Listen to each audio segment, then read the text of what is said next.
Bonsoir à tous, nous sommes mercredi 17 février. Vous êtes bel et bien sur les antennes de Spectrum Télévision. C'est une nouvelle édition de la Nuit du Sport qui démarre à l'instant. On parlera notamment de l'Afro-Basket Rwanda 2021 avec les éliminatoires qui vont incessamment se disputer ici même au Cameroun. Ce sera du 19 au 21 février prochain au Palais Polyvalent des Sports de Yaoundé. 8 pays africains sont attendus à ce tournoi. Le Cameroun, pays hôte de ces éliminatoires, a déjà rendu public la liste des 12 basketteurs retenus. On y revient dans un court instant, notamment dans la pause actu. Et puis dans la seconde partie de cette émission, on va parler de cette crise qui perdure à la Fédération camerounaise de football. On pourrait dire une fédération et peut-être deux présidents. La journée d'hier, par exemple, a été marquée par la sortie du président par intérim de la FECAFOOT, Seydou Mbombo-Ndoya, qui a annoncé la reprise du championnat pour la fin de ce mois de février. Et au même moment, c'est Albert Mbida, président du comité exécutif provisoire de la FECAFOOT, qui tenait lui aussi une réunion du côté de la Ligue de football professionnel du Cameroun à Yaoundé. Et au milieu de cette cacophonie, c'est le tribunal arbitral du sport, le TAS, qui demande à la FIFA d'apporter toute précision utile quant à la situation au sein de la FECAFOOT. Fin de citation, d'ici le 26 février prochain. Le 10 février dernier, souvenez-vous, dans son message à la jeunesse, le chef de l'État, tout en parlant du CHAN, avait également demandé aux instances de football de se ressaisir et d'apporter la sérénité.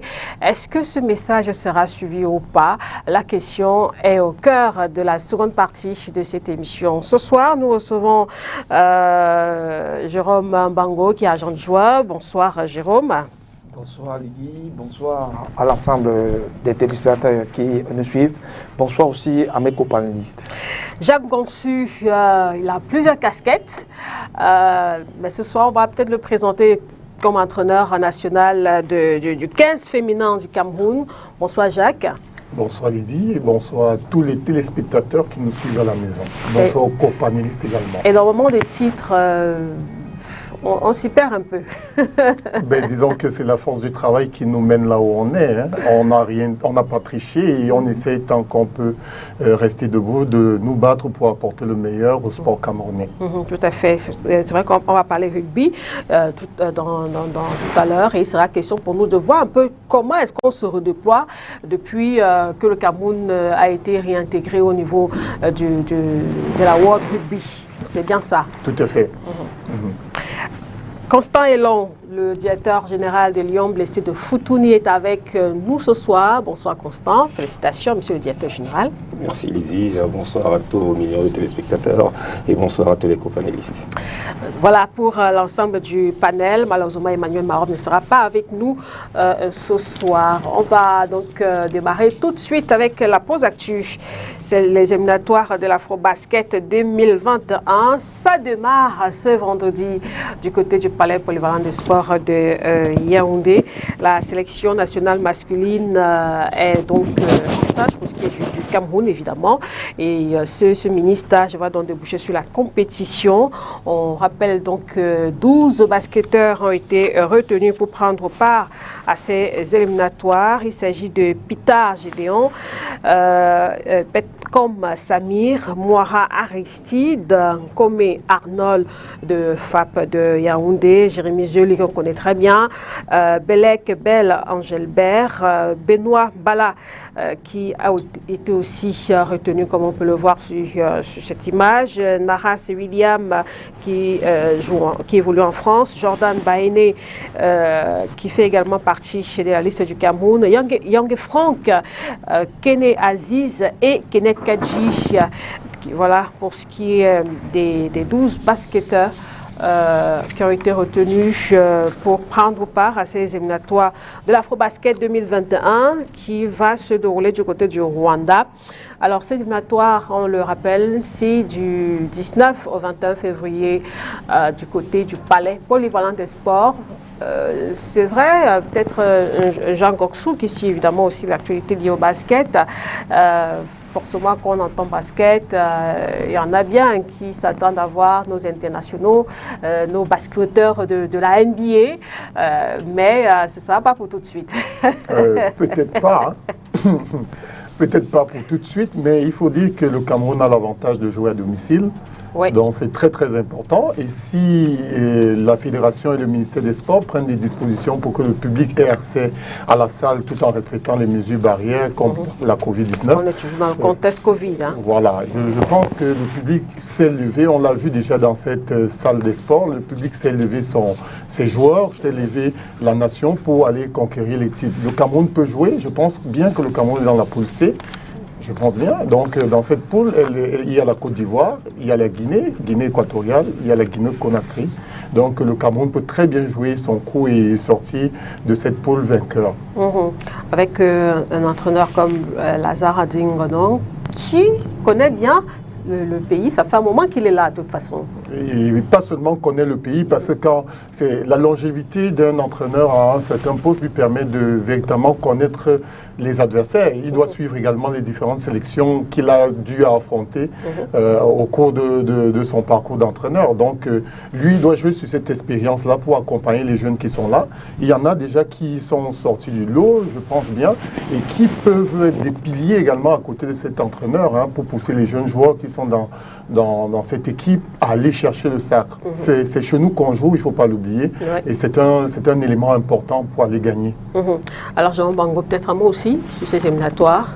Il faudra tout simplement dire que c'est déjà bien, une bonne chose qu'au niveau de l'Afrique subsaharienne, que le Cameroun accueille cette compétition, parce qu'on sait que au niveau de l'afro-basket, on a tout simplement décidé de diviser en deux sous-poules. Il y a une sous-poule qui joue du côté de la Tunisie, et en Afrique subsaharienne, c'est le Cameroun qui accueille les autres 8 pays, plus le Cameroun, 7 pays, plus le Cameroun, ça fait 8. Donc c'est une fierté, une fois de plus.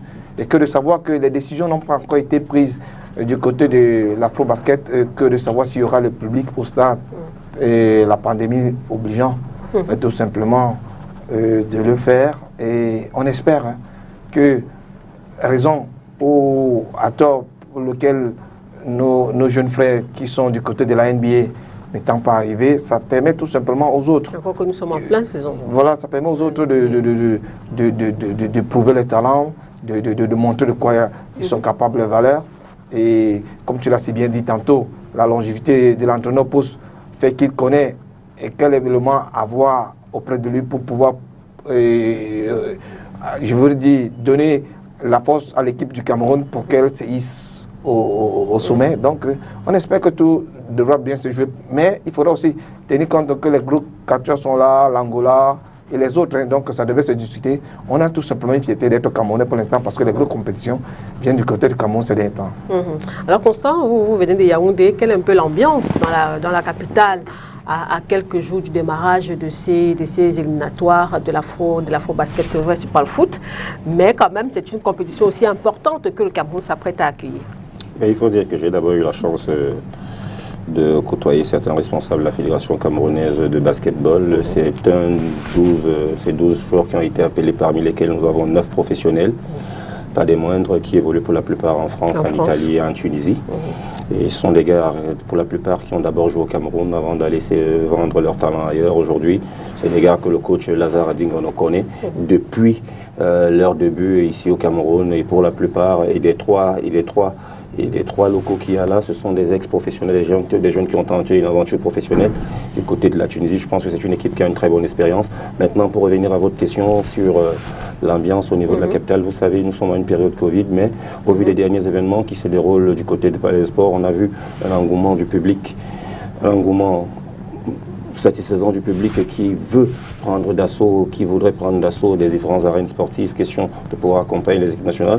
Comme le disait tout à l'heure le copanéliste sur le plateau, je pense que le public aura son rôle à jouer dans ces éliminatoires, surtout que lorsqu'on essaye de voir au niveau du ranking de la FIBA en Afrique, je pense que dans la poule du Cameroun, nous avons la Côte d'Ivoire, le Cameroun qui font office de favoris dans cette poule, et peut-être que maintenant, avec l'appui du public, certainement que les Lions de la Balle Orange pourront porter au firmament de cette compétition, pourront être portés à la première place de cette poule, et pourquoi pas une qualification. Maintenant, s'agissant des footballeurs de la NBA, des basketteurs de la NBA qui n'ont pas été appelés, vous savez, les assurances au niveau de la NBA coûtent très cher.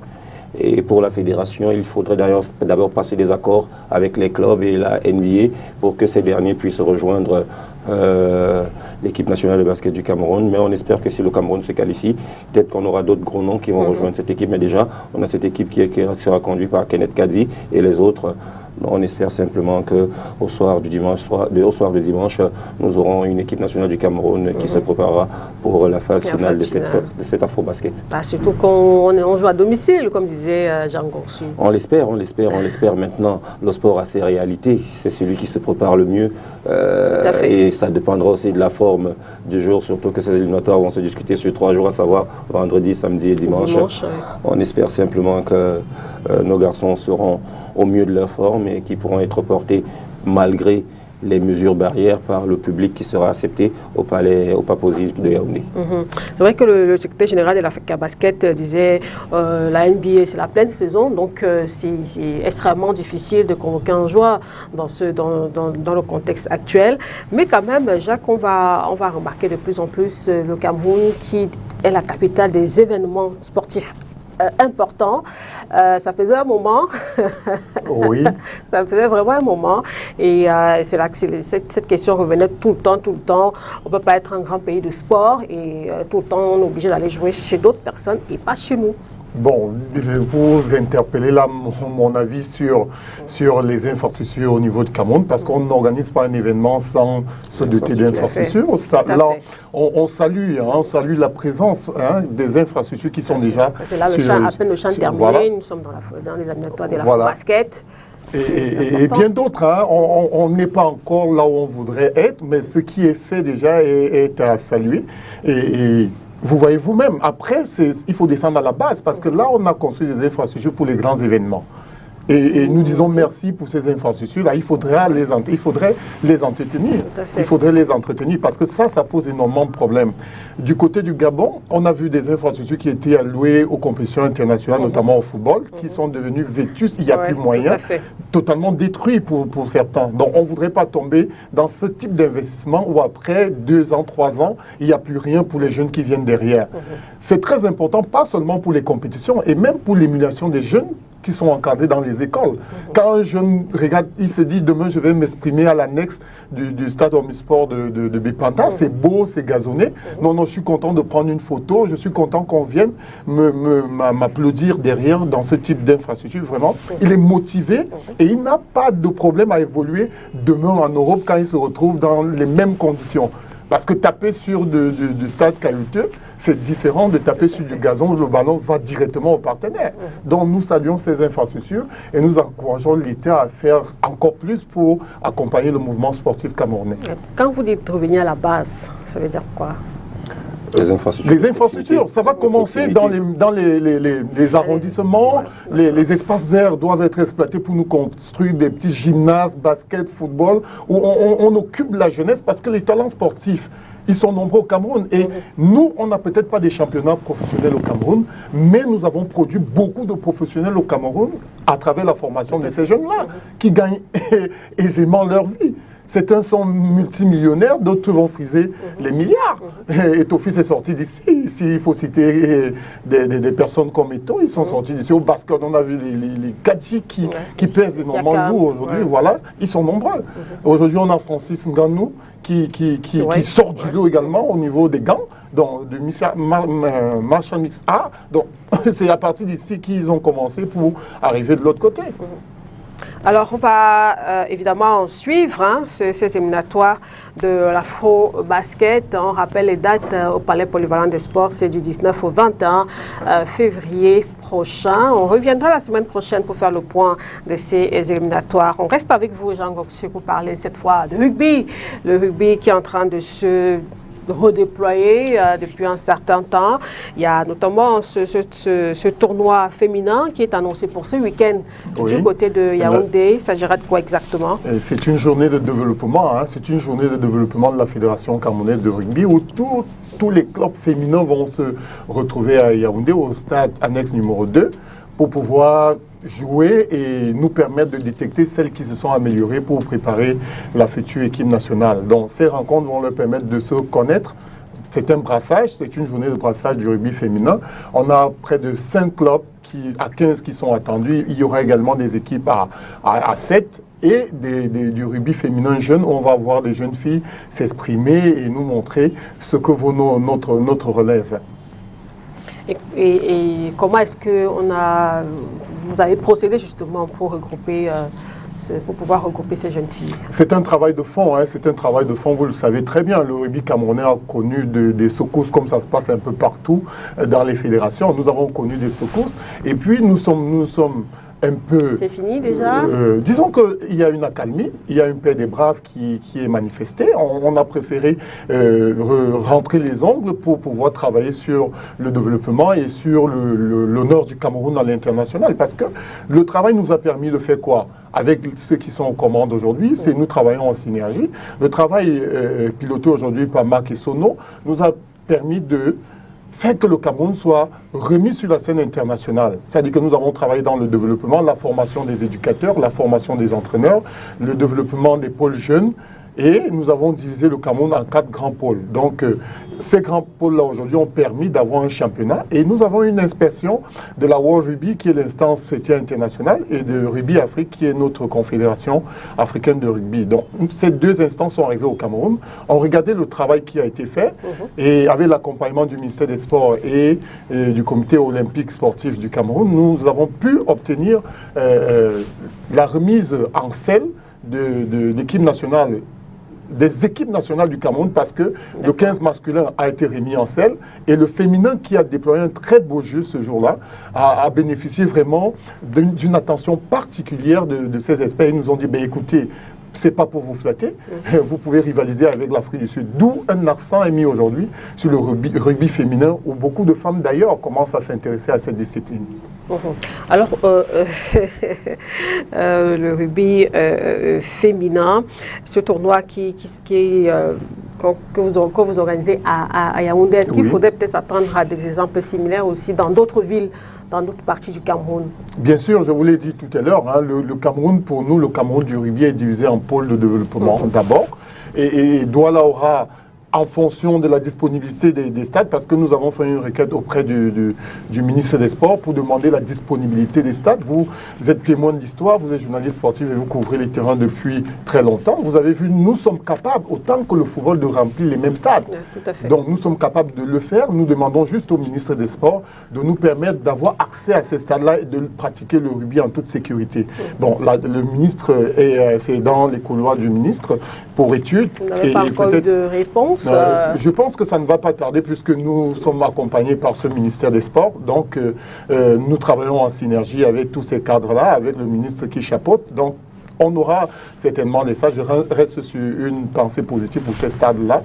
Et ça nous permettra d'organiser également dans tous les pôles que nous avons découpés, littoral sud-ouest, nord-ouest, ouest et nord-est, avec le grand centre. Donc, centre-sud. Donc, nous avons divisé en pôles, et ces pôles, à travers les directeurs techniques régionaux et les ligues régionales qui travaillent, vont pouvoir soutenir la fédération à travers les actions qui sont instituées plus haut. Alors qu'on sent quand même, ça faisait un moment, c'est vrai, le rugby avait complètement disparu de l'actualité sportive, mais là, c'est une discipline qui revient au devant de la scène après le fait qu'on a été suspendu sur le plan mondial. Là, on a été réintégré. Il y a quand même ce que Jacques est en train de dire ici, le développement, les différents pôles qui ont été adoptés. Qu'est-ce qu'il faut peut-être attendre maintenant que cette discipline est de retour? Il faut d'abord saluer la paix brave qui a été faite du côté de la Fédération camerounaise. Il a fallu du temps. Il a fallu du temps. Je pense que c'est un exemple à copier aujourd'hui. Le seul malheur que nous le souhaitons aujourd'hui, c'est que cette paix des braves puisse véritablement durer, puisse mettre long. Et aujourd'hui, ce qu'il faudrait faire, je pense que c'est déjà fait, ce qu'il devrait faire est déjà en train d'être fait, à savoir la vulgarisation de ce rugby. Et aujourd'hui, je pense que la gente féminine est mieux placée pour vulgariser ce rugby. Je pense que pour toute personne aujourd'hui au Cameroun, allez voir les dames jouer au rugby, c'est quelque chose de différent. Ça nous sort du rugby traditionnel qu'on a l'habitude de vivre.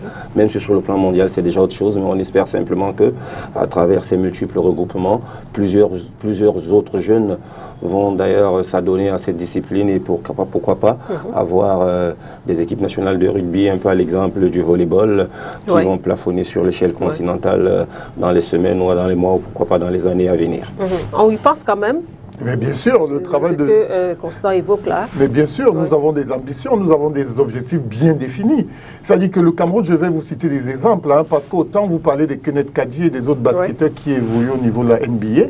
Le Cameroun, moi de ma génération, on a connu Tchalé Otiong, avec lequel nous avons saisi le maillot à l'équipe nationale, qui est sorti président de Proval, c'est-à-dire que l'association des professionnels évoluant dans le rugby français, un Camerounais qui a travaillé ici avec moi en équipe nationale. Donc on a aujourd'hui des enfants bilingues que vous avez vus qui ont tutoyé le top 14. Donc ils sont encore derrière en train d'arriver. Nous ne devons pas briser la chaîne de formation. Nous devons continuer de pousser. Après vous allez voir, c'est pas pour dire que les nationaux ne pourront pas jouer puisqu'on travaille à la base ici. Donc après, on aura une équipe, quand on va rappeler nos hommes avec les moyens, les partenaires qui vont suivre, vous verrez des professionnels que vous regardez tout le temps à la télé sans même savoir qu'ils sont camerounais, partis du Cameroun à travers cette formation. Donc, nous y pensons, nous avons défini les différentes strates par rapport au rugby féminin.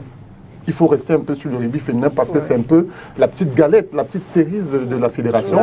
Voilà, Constant est dans le sport, il a très bien énoncé. C'est plus plaisant quand vous voyez des dames percuter, des dames prendre des coups. Et ce sont des dames, quand on va vous donner les profils, ne croyez pas que vous avez affaire à des comment je vais appeler ça, des personnes de bas étage, entre guillemets de bas étage. Non, non, non. Ce sont des intellectuels, ce sont des médecins, ce sont des spécialistes dans leur domaine au niveau professionnel qui reviennent jouer au rugby. Ça, c'est la particularité quand vous allez les voir. Donc, ce n'est pas un sport d'abruti. Déjà, le rugby est très vaste à mettre en tête. Donc, les femmes aujourd'hui sont en train de mettre le rugby camerounais vraiment là où il faut qu'il soit. Et nous travaillons donc pour que cette équipe nationale soit capable de rivaliser avec le Kenya, que nous espérons avoir ici un match amical.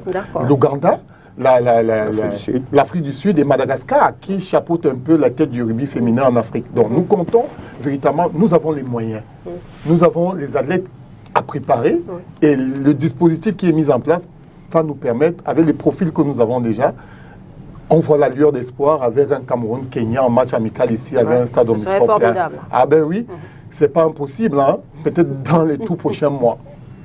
Alors, Jérôme, vous êtes agent de joueur. Est-ce que le rugby, ça vous intéresse quand même? C'est un sport particulier. Et il faudrait tout simplement dire que c'est un domaine où on maîtrise beaucoup plus ou moins les données. Mais bon, Jacques l'a si bien souligné. Lorsqu'il dit qu'il insiste, je voudrais dire, la formation à la base, c'est l'élément premier parce qu'on sait que pour tout sport, la base est trop importante. Donc, il s'y connaît bien dans ce métier. Il a été entraîneur, moi particulièrement. J'ai eu la chance de le voir à l'œuvre. Beaucoup d'internationaux aussi. Donc, je sais. Donc, je dis, tout ce que je peux dire, c'est bravo et de lui souhaiter très bonne chance. Et de savoir que le Cameroun aura, dans des lendemains meilleurs, avec les infrastructures que le chef de l'État a mis à disposition des jeunes, il faudra tout simplement que la plupart d'entre nous ne sombrent pas dans certains tares qui sont négatifs pour la société, qui se mettent dans le sport parce qu'on sait, le sport nourrit automatiquement et grandement son nom. Et on sait aussi aujourd'hui que le sport, qui dit être sportif, dit c'est comme une structure, c'est comme une entreprise. Donc le sportif de demain sera au même titre comme une entreprise parce qu'autour de lui, il faudra tout ce beau monde, un manager, un kiné, un médecin, et tout ce beau monde. Donc je dis, ceux qui seront, au lieu de perdre le temps à faire des choses pas bien au quartier, il faudrait plutôt s'en donner au sport. Et le rugby est une porte ouverte pour la plupart d'eux. Et là, vous évoquez ce qu'on peut peut-être appeler la professionnalisation du rugby aujourd'hui. À quel niveau, justement, on peut mettre cette discipline? Permettez-moi, nous restons amateurs parce que nous n'avons pas encore changé de statut, mais seulement, il y a quelques clubs professionnels, une petite minorité de clubs qui commencent à vouloir rentrer dans le statut professionnel. Et justement, ils chapeautent le championnat camerounais depuis un bon bout de temps. On va citer l'équipe d'Adas Rugby Club qui chapeaute et qui, quand même, dans la manière de gérer les choses, garde quand même une posture professionnelle. C'est-à-dire que les joueurs sont traités différemment. Mais le petit pic, c'est que ça se fait au détriment des autres tours. Donc, ce n'est pas une politique générale qui ramène vers le professionnalisme, même si nous apprécions ce qu'Adas fait pour le rugby camerounais. Mais il fallait que ce soit pensé pour lever de manière qui doit collégiale. Le faire, qui doit penser, qui doit impulser ça? C'est une synergie. En réalité, c'est une synergie. Le sport n'est pas abandonné au privé. Le sport n'est pas abandonné au privé. Le sport, c'est une synergie entre les pouvoirs publics. Parce qu'une fédération, c'est quoi? C'est une association qui est investie d'une mission de service public. Ça veut dire qu'on nous reconnaît de travailler pour l'État du Cameroun. Donc, en ce moment, nous ne devions pas être abandonnés. Maintenant, on doit attirer les mécènes. Si l'État nous accompagne, fait le travail qu'il faut, le travail que nous menons à notre niveau permet aux mécènes de dire, là, sur cette étiquette rugby, je viens y agrafer ma marque. Et quand les sponsors arrivent, ils mettent de l'argent. Le sport devient professionnel. On va voir des entreprises, comme ça se faisait avant, on a vu le semi-professionnalisme d'abord, où des joueurs vont jouer après avoir travaillé en mi-temps. C'est-à-dire qu'on commence doucement. Parce que si on veut directement aller vers le professionnalisme, c'est sûr, on va se planter. Donc, si on commence par à penser au semi-professionnalisme, trouver des clubs qui vont donner des petits boulots aux gars, et puis leur donner des indemnités où le gars sait qu'il sort, et pour laver son maillot, il n'a pas besoin de casser sa tête, pour avoir des petits besoins de taxi et autres, c'est compenser le semi-professionnalisme d'abord. Les entreprises qui vont s'y intéresser, dès que les entreprises se sont intéressées, l'enjeu va se démarquer tout seul. C'est-à-dire que les entreprises qui ne voudront pas perdre, on va citer une entreprise, non, je préfère me taire, je dirais tout simplement, une entreprise qui ne veut pas perdre et qui dit mon ambition, je veux le championnat, vous allez voir, le budget interne de cette entreprise va directement transformer son équipe en équipe professionnelle. C'est-à-dire que le joueur, on va lui dire, écoute, tu es souvent fatigué quand tu vas à l'usine ou bien quand tu vas y travailler ici. Tu ne travailles plus. Maintenant, tu joues, j'attends les résultats supérieurs ou supplémentaires par rapport à ce que tu fournis déjà. Mais le joueur, il se dit, ok, d'accord, je pense rugby, je joue au rugby, et si je travaillais 2 fois, 3 fois, je me mets dans la posture du professionnel. Je règle mon alimentation, je règle mon temps de sommeil, je m'entoure d'un kiné quand je suis blessé, le médecin, là, il prend soin de moi. Ça, c'est le professionnalisme. C'est-à-dire qu'il fait de ça un métier, et il apporte dans ces structures à avoir les retours à travers le championnat qui va gagner tous les ans, et on va citer le nom de l'entreprise. Alors, Jacques, vous avez été nommé directeur technique de la Wheelchair 7 Rugby Union pour l'Afrique subsaharienne. Ça veut dire quoi? Vous êtes amené à faire quoi concrètement? Ben écoutez, la Wheelchair, c'est un peu l'instance qui gère le rugby à 7 sur fauteuil dans le monde. C'est-à-dire que c'est elle qui gère le rugby à 7 sur fauteuil pour handicapés. Donc, l'Afrique subsaharienne, c'est 48 pays. Et nous devons organiser l'année prochaine la Coupe d'Afrique de cette compétition.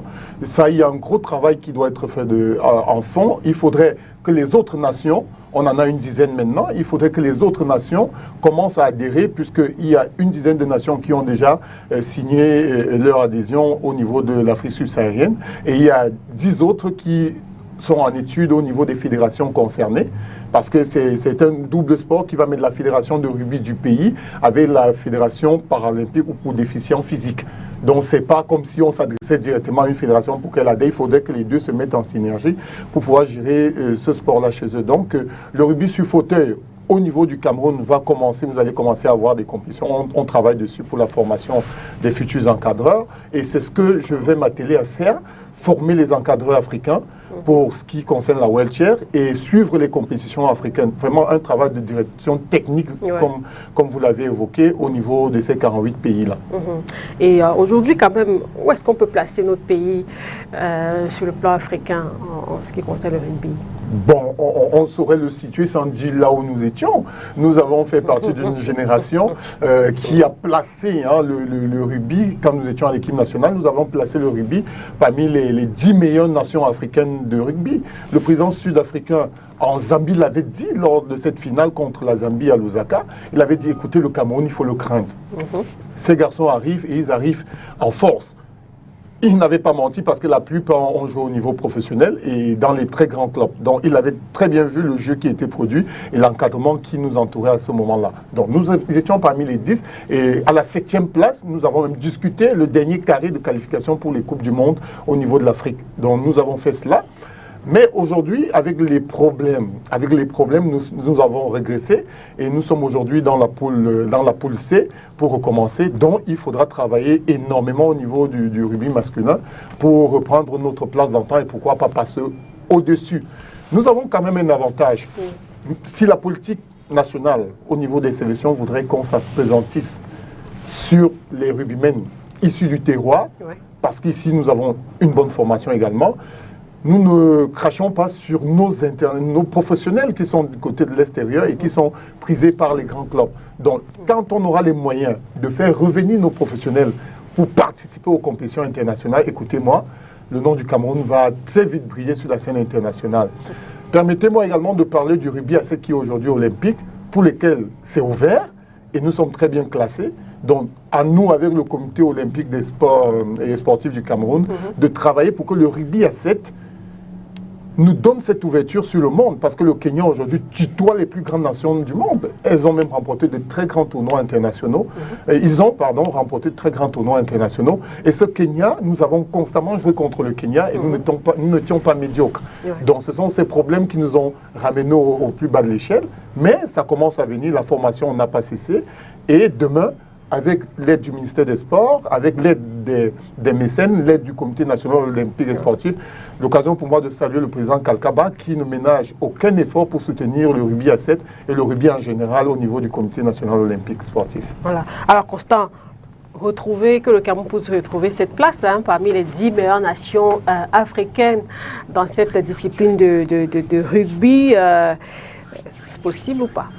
C'est largement possible, au vu de ce qui s'est passé bien avant la tempête dévastatrice qui a eu lieu du côté de la Fédération camerounaise de rugby. Le Cameroun avait déjà un très bon ranking au niveau africain et le Cameroun avait même déjà la Fédération camerounaise de rugby avait déjà certains partenaires qui l'accompagnaient déjà dans cette initiative. Je pense qu'aujourd'hui, si tout ce que vient de nous énumérer le directeur technique aujourd'hui est fait dans les normes et que les différents calendriers puissent être respectés, mais surtout mettre un accent sur la formation, je pense que le rugby camerounais a de beaux jours à venir. Et aujourd'hui, le rugby à 7 est sur fauteuil.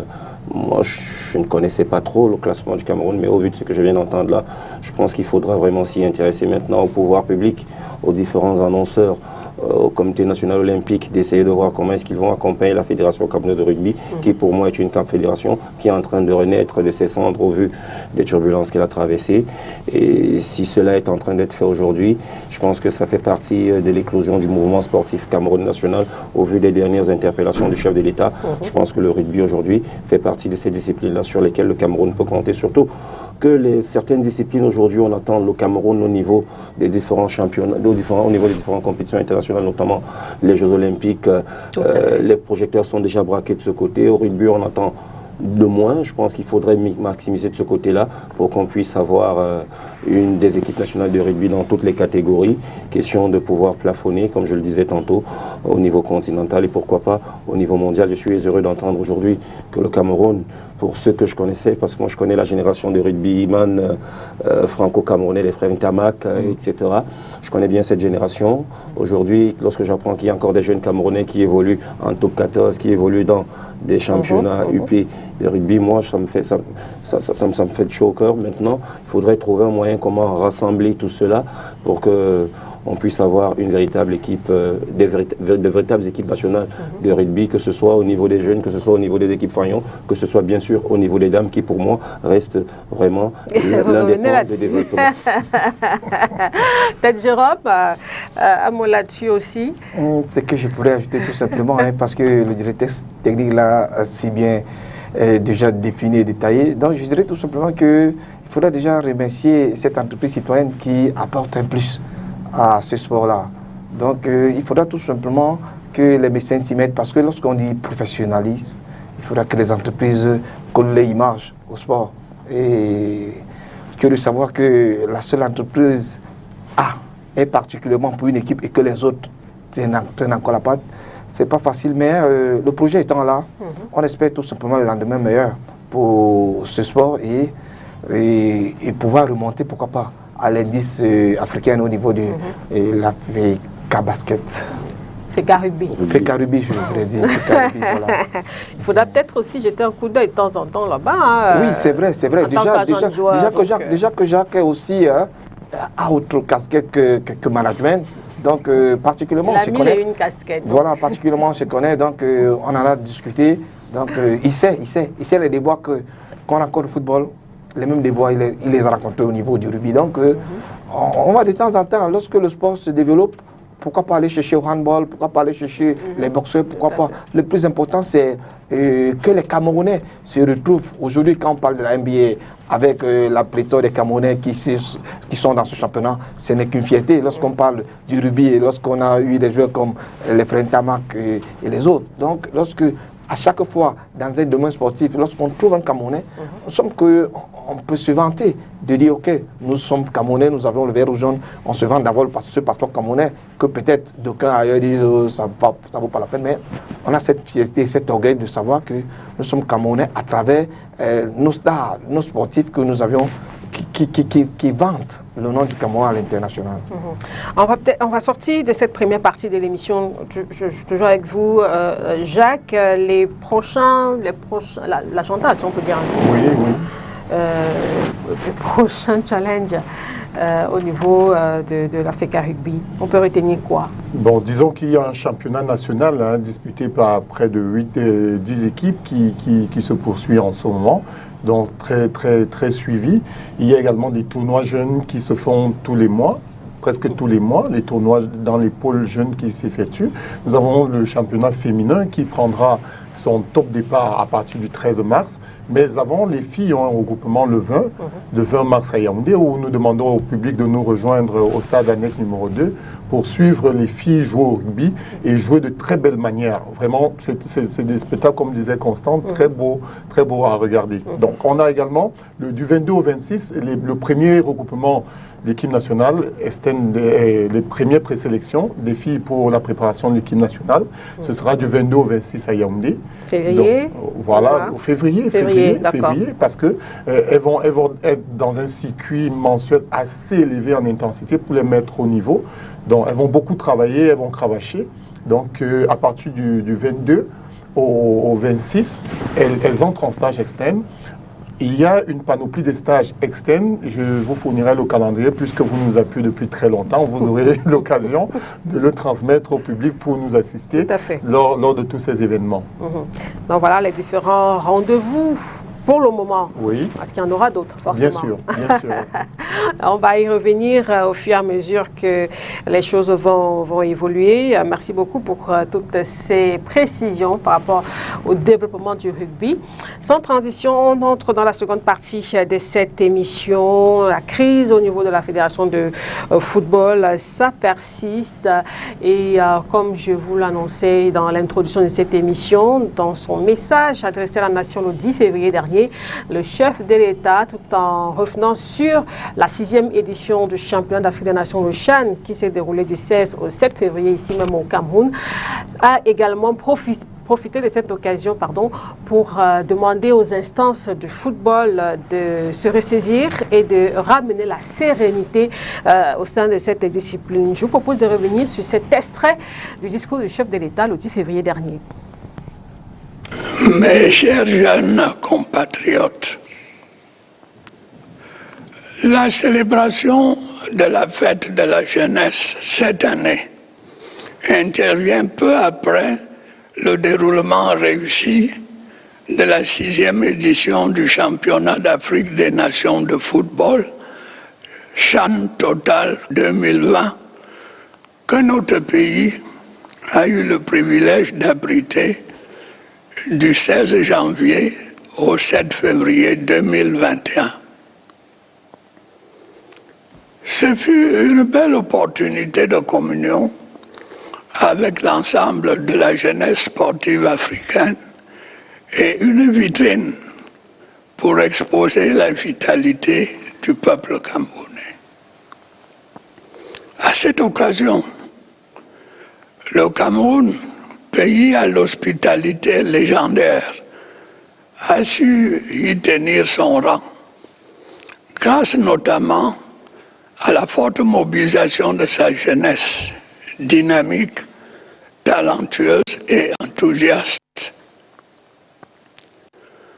En accueillant le Chan Total 2020, notre pays a pu offrir aux autres jeunes d'Afrique et du monde une belle fête sportive et culturelle, ainsi qu'un agréable moment de divertissement dans le contexte sanitaire plutôt contraignant du moment. Comme on peut le constater, le respect des mesures barrières édictées par le gouvernement et des autres dispositions souhaitées par les organisateurs du tournoi a permis que la première compétition internationale dans un monde qui lutte contre le coronavirus se déroule de manière convenable au Cameroun, pays de fraternité et de paix. Avec le succès de cette compétition sportive, j'ai envie de dire que l'année 2021 commence sur une note positive pour notre jeunesse. Et je souhaite que cette bouffée d'oxygène ravive durablement l'espoir de chacun d'entre vous. En 2022, un autre rendez-vous est fixé. La Coupe d'Afrique des Nations de football, CAN Total Cameroun 2021. Je ne doute pas un seul instant que ce sera encore pour vous l'occasion d'exprimer votre dynamisme, votre talent et votre enthousiasme. En dépit d'une conjoncture économique difficile, notre pays s'est bien préparé pour ces deux événements. En effet, nous nous sommes dotés d'infrastructures ultramodernes, dont quelques-unes ont été mises en service pour la première fois à l'occasion du chant qui vient de s'achever. Sachons les préserver. La jeunesse sportive du Cameroun, de par ses multiples exploits, mérite bien les sacrifices consentis pour ces grands investissements. Ce doit être un réel motif de fierté pour tous et un encouragement à remporter de nouvelles victoires. C'est le lieu pour moi d'inviter les instances fêtières du football camerounais à se ressaisir et à ramener la sérénité dans leur organisation. Ce n'est qu'ainsi qu'il nous sera possible de créer les meilleures conditions de l'épanouissement constant de notre football. Voilà pour cet extrait du discours du chef de l'État, c'était le 10 février. Jérôme, qu'est-ce qui vous aura marqué, par exemple, dans ce discours-là? Pour ceux qui ont eu l'occasion de suivre ce discours, le discours du chef de l'État, il faudra tout simplement dire qu'il attire l'attention de la jeunesse camerounaise et qu'il demande tout simplement l'entretien des infrastructures parce que au sortir du champ, on a vu que certains Camerounais, par surprise, et je ne sais pas, par surprise, se comportaient pas bien au niveau de ces infrastructures et qu'ils demandaient tout simplement à cette nation un tout petit peu chanceuse vu la pandémie du coronavirus, d'avoir réussi les prouesses d'organiser cette grande compétition au niveau africain, au niveau mondial aussi, il faudra le préciser. Donc le chef de l'État lance quelque chose, une alerte aussi au sein des organes fêtiers, de l'organe fêtier du football, de pouvoir mettre à profit ces activités, les activités de football qui ont été suspendues depuis bien un temps. Donc, le chef de l'État étant conscient de certains pans qui sont en train de miner l'activité sportive au détriment de la jeunesse camerounaise, tout simplement rappelle à tous ces protagonistes de faire taire le calumet et de revenir au niveau de la paix pour l'intérêt de cette jeunesse qui a quand même reçu des grosses infrastructures qui rivalisent, qui peut rivaliser d'autres pays sur le plan mondial. Donc, on a tout simplement à cœur de voir tout cela et il a été très bien précis. Mais maintenant, c'est interpréter ce discours qui pourra peut-être être problématique pour certains acteurs. On va y revenir dans un court instant. Peut-être le temps aussi pour Constant de nous dire un peu ce qu'il aura retenu, ça faisait quand même ces dernières années, le sport n'était pas toujours cité en exemple, hein, surtout d'entrer dans le discours du chef de l'État avec le Chan. Voilà, le sport revient un peu au devant de la scène. Constant, qu'est-ce que vous retenez justement dans il faut dire que le chef de l'État a remarqué que la jeunesse camerounaise est dynamique à travers son sport. Aujourd'hui, le gouvernement de la République a consenti d'énormes sacrifices, comme le disait le président de la République, en mettant d'énormes moyens, parce que lorsqu'on s'assoit aujourd'hui pour évaluer les milliards, les centaines de dizaines de milliards de francs qui ont été investis pour la réalisation de ces infrastructures, il revient aujourd'hui à chaque citoyen camerounais de protéger ces infrastructures. Maintenant, pas seulement les protéger, organiser aussi le sport à la base pour que ces infrastructures puissent vivre. Et le sport à la base devrait être organisé par les instances fêtières. Je pense que le chef de l'État a interpellé le peuple, a interpellé les responsables, a interpellé les dirigeants, a interpellé les acteurs à quelque niveau qu'ils soient. Je pense qu'aujourd'hui, qui d'autre que lui pour interpeller ces personnes-là, pour qu'on puisse prendre soin du patrimoine qui est le nôtre. Et je pense que le message n'est pas tombé dans les oreilles des sourds. Nous y reviendrons. La Fédération camerounaise a déjà pris ses responsabilités. Alors, Jacques, un mot sur cette sortie du chef de l'État.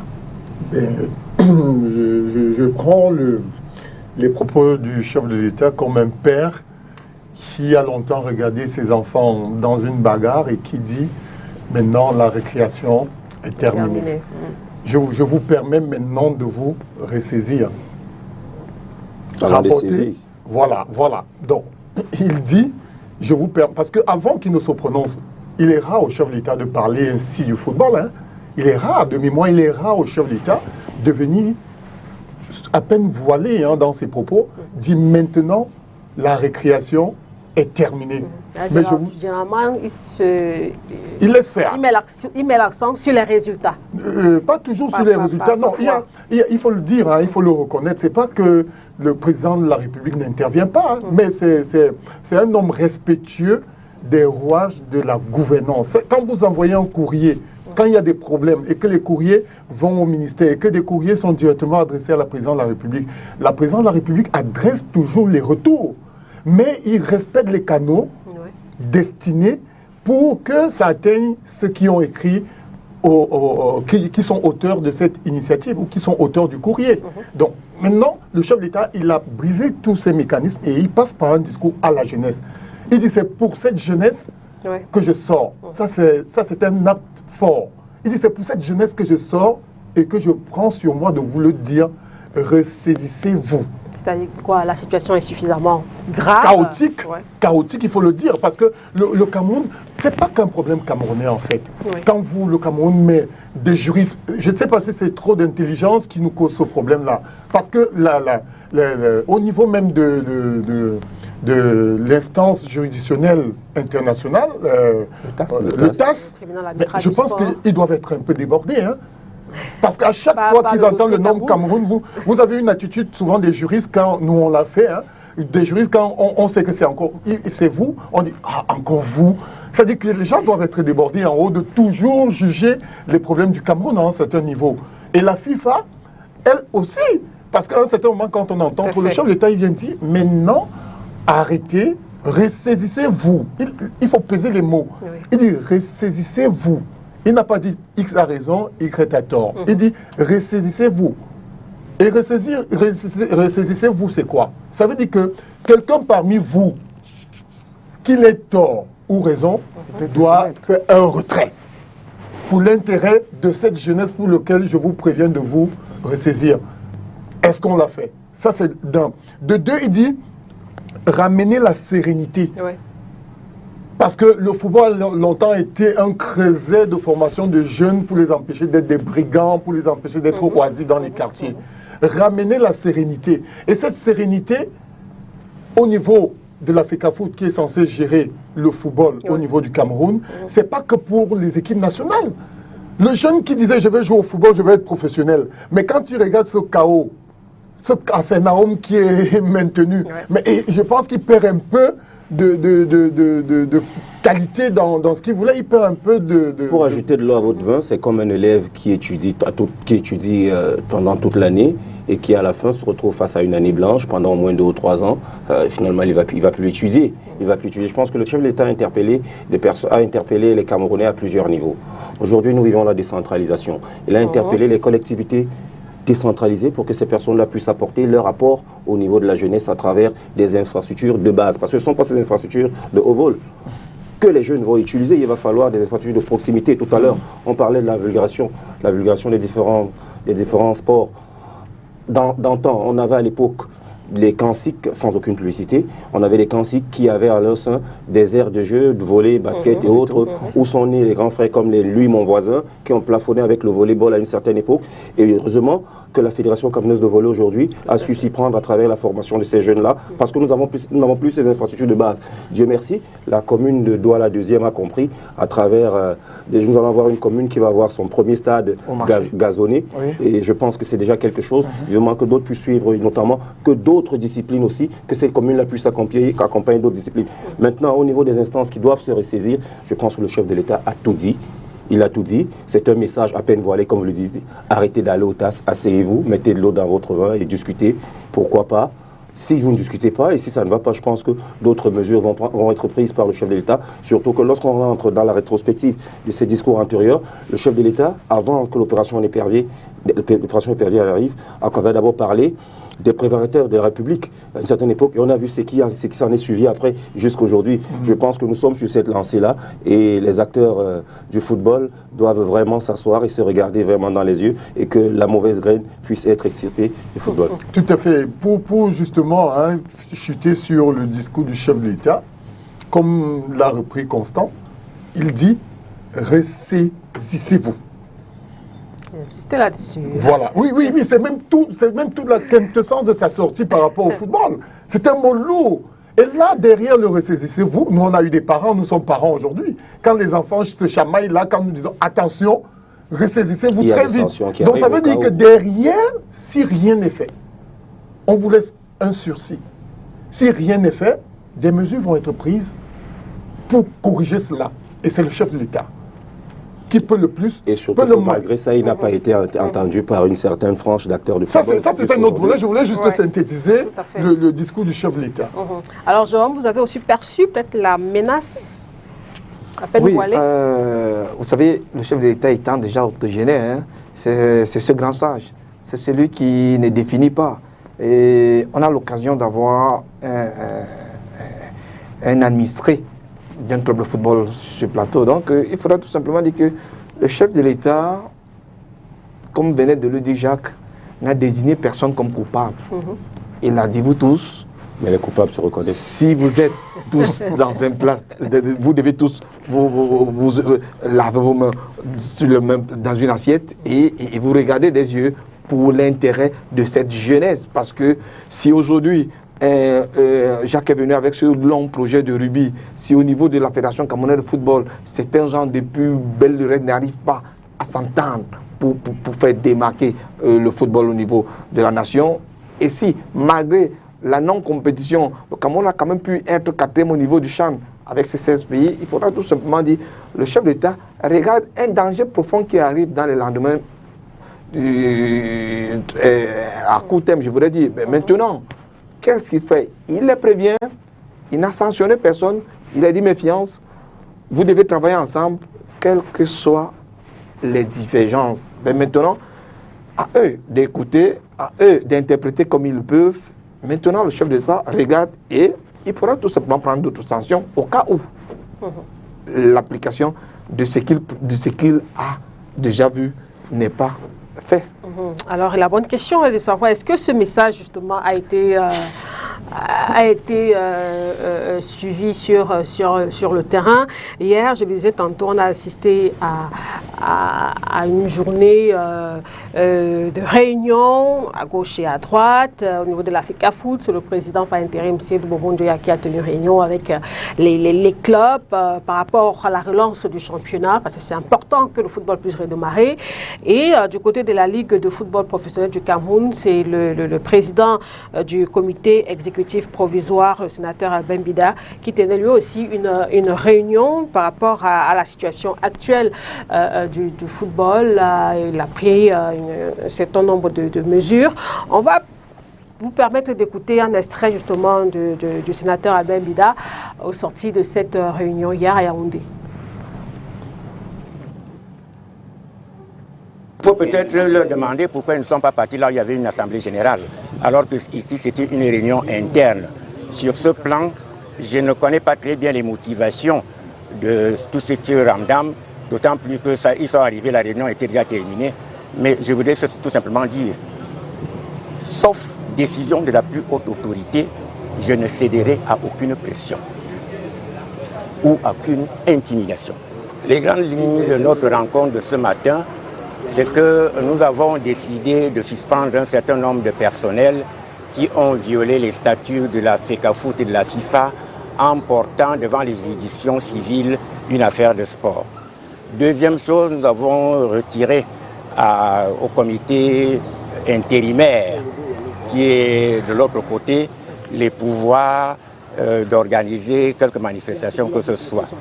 Nous avons rétabli la Ligue professionnelle conformément à la décision du tribunal arbitral de sport, décision devenue définitive, de rétablir dans ses fonctions d'organe chargé de l'organisation du championnat professionnel de football du Cameroun. Nous avons également rétabli les ligues régionales, départementales et d'arrondissement qui avaient été suspendues alors que le TAS les avait rétablis. Nous avons également abordé le problème du gardien de but Onana qui a été suspendu par l'UEFA. Vous savez qu'on lui a infligé une suspension de 12 mois, ce qui fait que si cette suspension court, nous risquons de ne pas l'avoir pendant la CAN. Et nous avons donc entrepris des démarches. Il a d'abord une lettre d'encouragement. Nous avons également saisi un avocat international du sport pour lui demander de s'occuper de ce cas. Et après, nous irons voir le ministre chargé des sports pour lui rendre compte de toutes ces réunions. Et enfin, j'ai demandé à tous les autres membres du comité provisoire de travailler en toute impartialité et en toute transparence. Voilà un peu pour quelques résolutions, si on peut le dire ainsi, prises hier au cours de cette réunion interne, comme il a dit lui-même, le sénateur Albert Mbida, au cours à nos micros, où on vient de l'entendre. Au vu un peu de ce qui se passe, Jacques, est-ce que, je disais en demandant encore ce message du chef de l'État, vous avez l'impression qu'il l'est passé? Non, pas du tout, pas du tout. Je vous le dirai sereinement, il n'est pas passé du tout. Il est passé d'un côté. Voilà. Et il n'est pas passé du tout, parce que, pour commencer à interroger si le message est passé, c'est de savoir quelle est la main tendue qu'a fait un camp vers l'autre. C'est d'abord ça. Parce qu'en matière de conflit, quand l'intérêt souverain du Cameroun se présente, vraiment en telle querelle, on s'appelle. Il faut être grand. Il y a des responsabilités que vous ne pouvez pas exercer si vous n'avez pas une certaine grandeur pour pouvoir régler des conflits entre les hommes. Vous ne pouvez pas.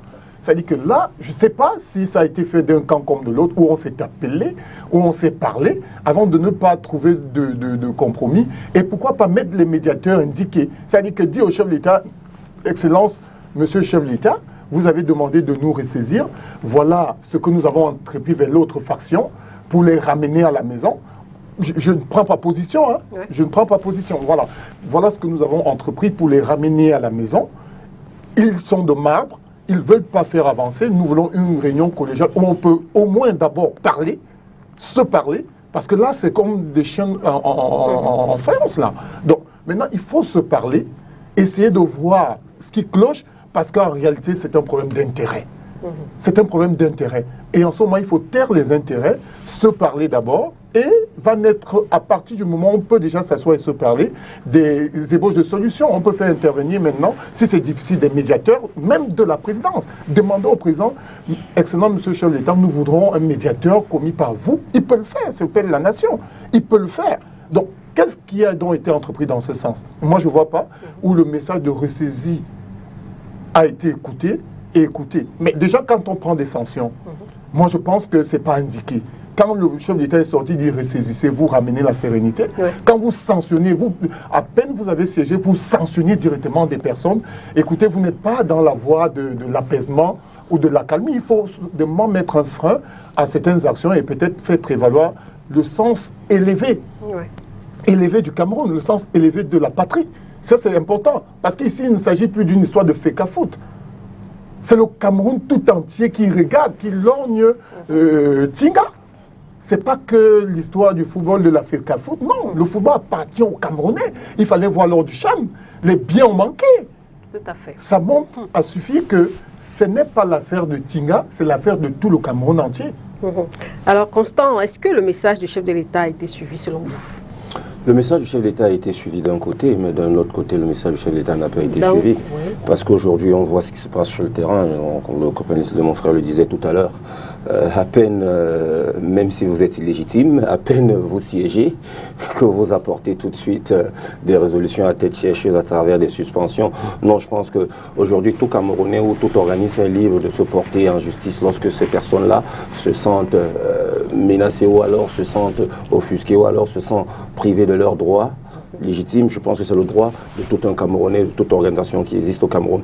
Aujourd'hui, le sénateur Albert Mida, qui a égrené les résolutions de leur rencontre amicale qui s'est tenue du côté des bureaux de la LFPC, je pense qu'ils n'ont peut-être pas bien compris le message du chef de l'État. Ils n'ont pas bien compris le message du chef de l'État. Le message du chef de l'État interpellait plutôt les Camerounais à organiser le football pour cette jeunesse-là. Et je pense que les présidents de clubs se sont identifiés à travers la légalité qui est la Fédération camerounaise de football. Aujourd'hui, le chef de l'État a dit « ressaisissez-vous ». Certaines personnes n'ont pas saisi ce message. Ces personnes sont toujours en train de vouloir exclure certains du football alors que toutes ces personnes-là, et quand on parle même d'un comité de 2009, un comité de 2009 qui a été installé, qui sont les acteurs de cette Assemblée générale de 2009 s'il faut revenir? C'est bien sûr ceux qui siègent aujourd'hui à la Fédération camerounaise de football, ceux qui siègent à Tinga. Je pense que le président par intérim de la Fédération camerounaise de football est membre de ce comité exécutif et bon nombre de personnes qui font partie de son bureau sont membres de ce comité exécutif. Et il n'y a aucun texte de la Fédération camerounaise de football, existe même depuis les années 82, qui disent qu'on peut se réunir à la Fédération camerounaise de football ou bien qu'il peut y avoir une assemblée générale par vidéoconférence. Il n'y a aucun texte qui le dit. Je pense que c'est du pipeau, c'était une réunion amicale, comme l'a dit le président de la Fédération camerounaise de football hier, qui ne commentait pas des commentaires lors de son point de presse. Moi, je pense qu'aujourd'hui, le président de la République a donné une ligne directive à suivre. Il y a des courriers qui ont été transmis depuis le secrétariat général de la présidence allant de la primature, réhabilitant la Fédération camerounaise de football ou alors intimant la Fédération camerounaise de football de relancer le football dans les plus brefs délais. Et c'est ce qui est en train d'être fait aujourd'hui. Aujourd'hui, on peut voir tous, chaque Camerounais est libre de voir où est-ce que se trouve le problème, qui est-ce qui sème le désordre. Cela peut se vérifier aujourd'hui au travers de ce... Je pense qu'aujourd'hui, si le gouvernement de la République a pu interdire une réunion amicale comme celle qui s'est tenue du côté de la Ligue professionnelle de football, ça veut déjà tout dire, parce qu'on a pu voir des forces de l'ordre de ce côté venir arrêter cette réunion. Mais ce qui est étonnant, c'est que ce soit un modèle de la République, comme le sénateur Albert Mida, pour qui j'ai beaucoup d'estime. J'ai beaucoup d'estime de par ses multiples connaissances qu'il porte aujourd'hui, de par des milliers de Camerounais qu'il a formés, aujourd'hui qui puisse venir terminer sa carrière alors dans un engrenage comme celui-là qui n'a ni de tête ni de queue, qui n'a ni de reconnaissance juridique. Moi, je pense qu'aujourd'hui, les Camerounais devraient voir là où le véritable problème est et les Camerounais peuvent être seuls juges, mais je pense que le premier citoyen camerounais, le premier footballeur camerounais, le premier sportif camerounais a sifflé la fin du match et on devrait s'arrimer. La Fédération camerounaise de football a compris l'appel du chef de l'État, a décidé... En faisant quoi, par exemple? Jacques disait, par exemple, quelle est l'attitude, la main tendue? Quelles sont les actions menées concrètement?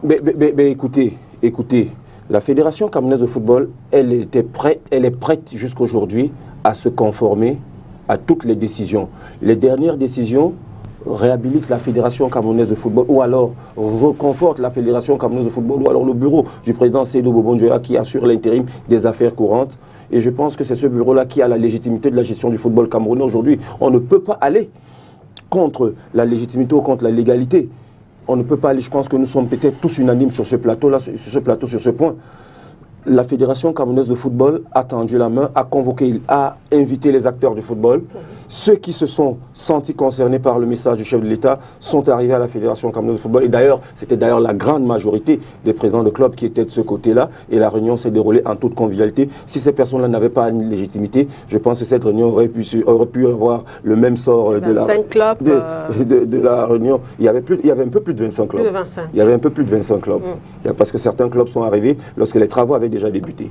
Certains responsables de clubs sont arrivés lorsque les travaux avaient déjà débuté et se sont arrimés aux travaux et ont épousé les propositions. Parce que je pense que si certains clubs aujourd'hui, je parle sous le contrôle du syndicat des clubs d'élite dirigé par le président, le PCA de l'Union de Douala, si les clubs n'avaient pas été d'accord avec l'apport, les propositions de la Fédération camerounaise de football, je pense que ces clubs-là auraient déjà fait une sortie. Mais je pense que ces clubs-là ont été d'accord et se sont donné rendez-vous à commencer le championnat le 27 prochain.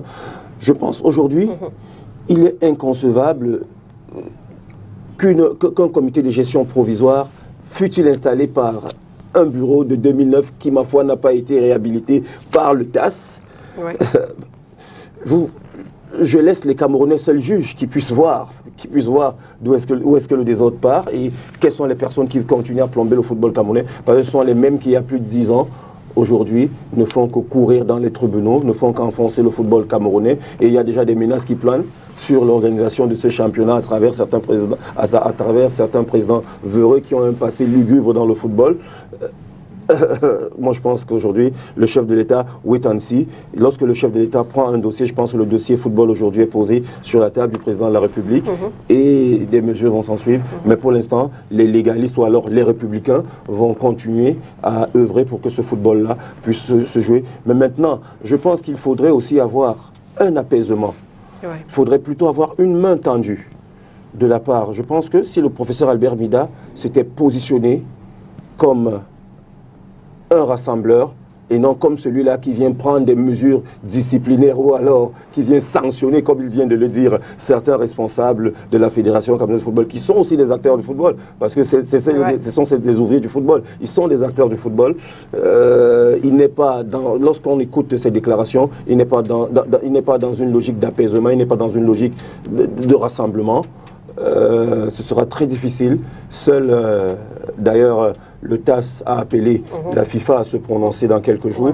Et la FIFA s'était déjà prononcée au perron du palais présidentiel par la voix de son président, Gianni Infantino, qui avait reconduit le Cameroun et qui a même déploré le fait que ce soit toujours le Cameroun qui soit coutumier du fait.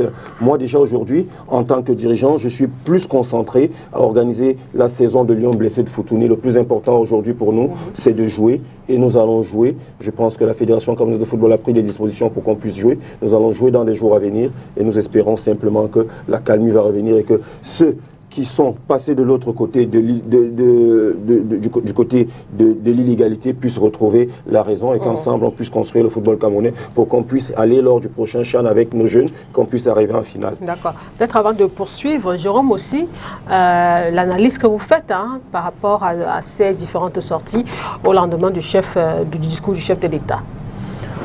Il faudra dire, le cas football au Cameroun, c'est très difficile. Difficile parce que nous-mêmes, les sportifs, nous avions débattu de ce problème et nous avions émis un certain nombre de propositions. Vous voyez, aujourd'hui, la Fédération camerounaise de football n'est pas un organisme privé individuel qui appartiendrait à une personnalité. Le président Siedo a eu l'occasion d'être porté à la tête de cet organe et plus tard, les mêmes Camerounais, ceux avec qui il a travaillé, lui, au lendemain de sa nomination, lui déclarait déjà de son élection, je voudrais dire, lui déclarait illégitime de par les tests, les mêmes tests de la Fédération camerounaise de football. Ils n'ont pas pu s'entendre, ils sont allés vers le TAS. Et je le disais aussi, toujours dans ce plateau, que c'est les deux organes, que ce soit la LFPC, que ce soit la Fédération camerounaise de football, qui est tenue par ces conseils juridiques, c'est-à-dire ces avocats, qui, que ce soit l'un ou l'autre, ne veut pas assouplir l'affaire pour l'intérêt du sport camerounais. Nous sommes allés au TAS. On a déchu le président de la Fédération camerounaise de football, Seydou Bobo Dioya, qui refuse l'application du TAS sous prétexte que la FIFA devrait se prononcer. Le président Infantino était là, à la veille du CHAN. À la veille du CHAN, il ne s'est pas prononcé à propos. Il a dit quand il va repartir, il va envoyer une note écrite au niveau de la Fédération camerounaise de football qui jusqu'ici n'a pas été faite. Donc il faudra comprendre. Et il faudra dire tout simplement que... Donc vous, Jérôme, le fait de parler, la déclaration du président de la FIFA seul, ça ne suffit pas. Ça ne suffit pas. Ça doit être accompagné par une note écrite. Parce qu'on sait que l'article 14... L'administration est écrite. Voilà, l'administration est écrite. L'article 14 au niveau de la FIFA dit tout simplement que la suspension des membres perd tout simplement automatiquement les prérogatives. Et que le membre suspendu n'est pas autorisé à organiser les compétitions.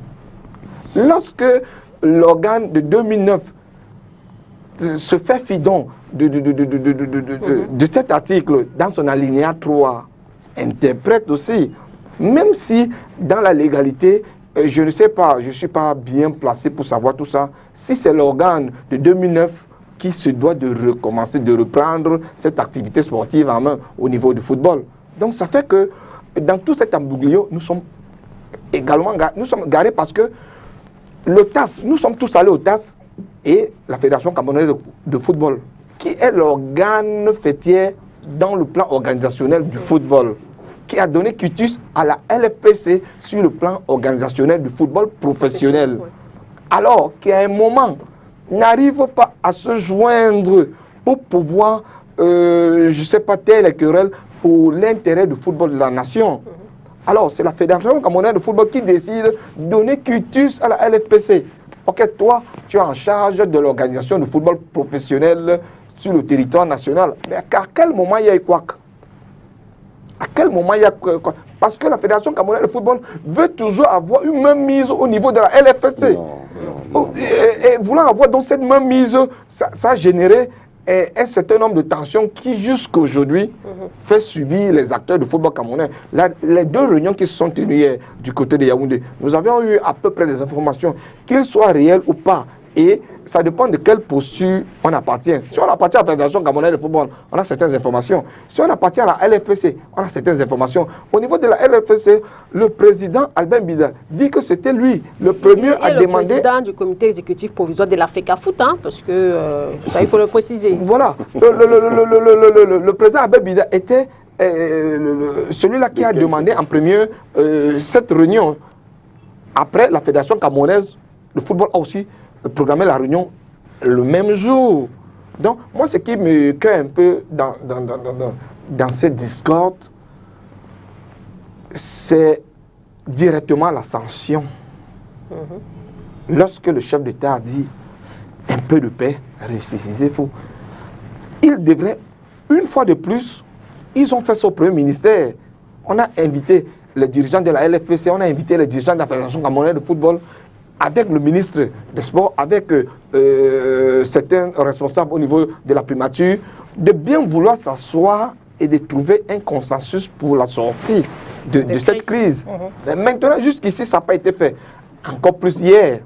Donc, il faudra tout simplement dire à tous ceux-là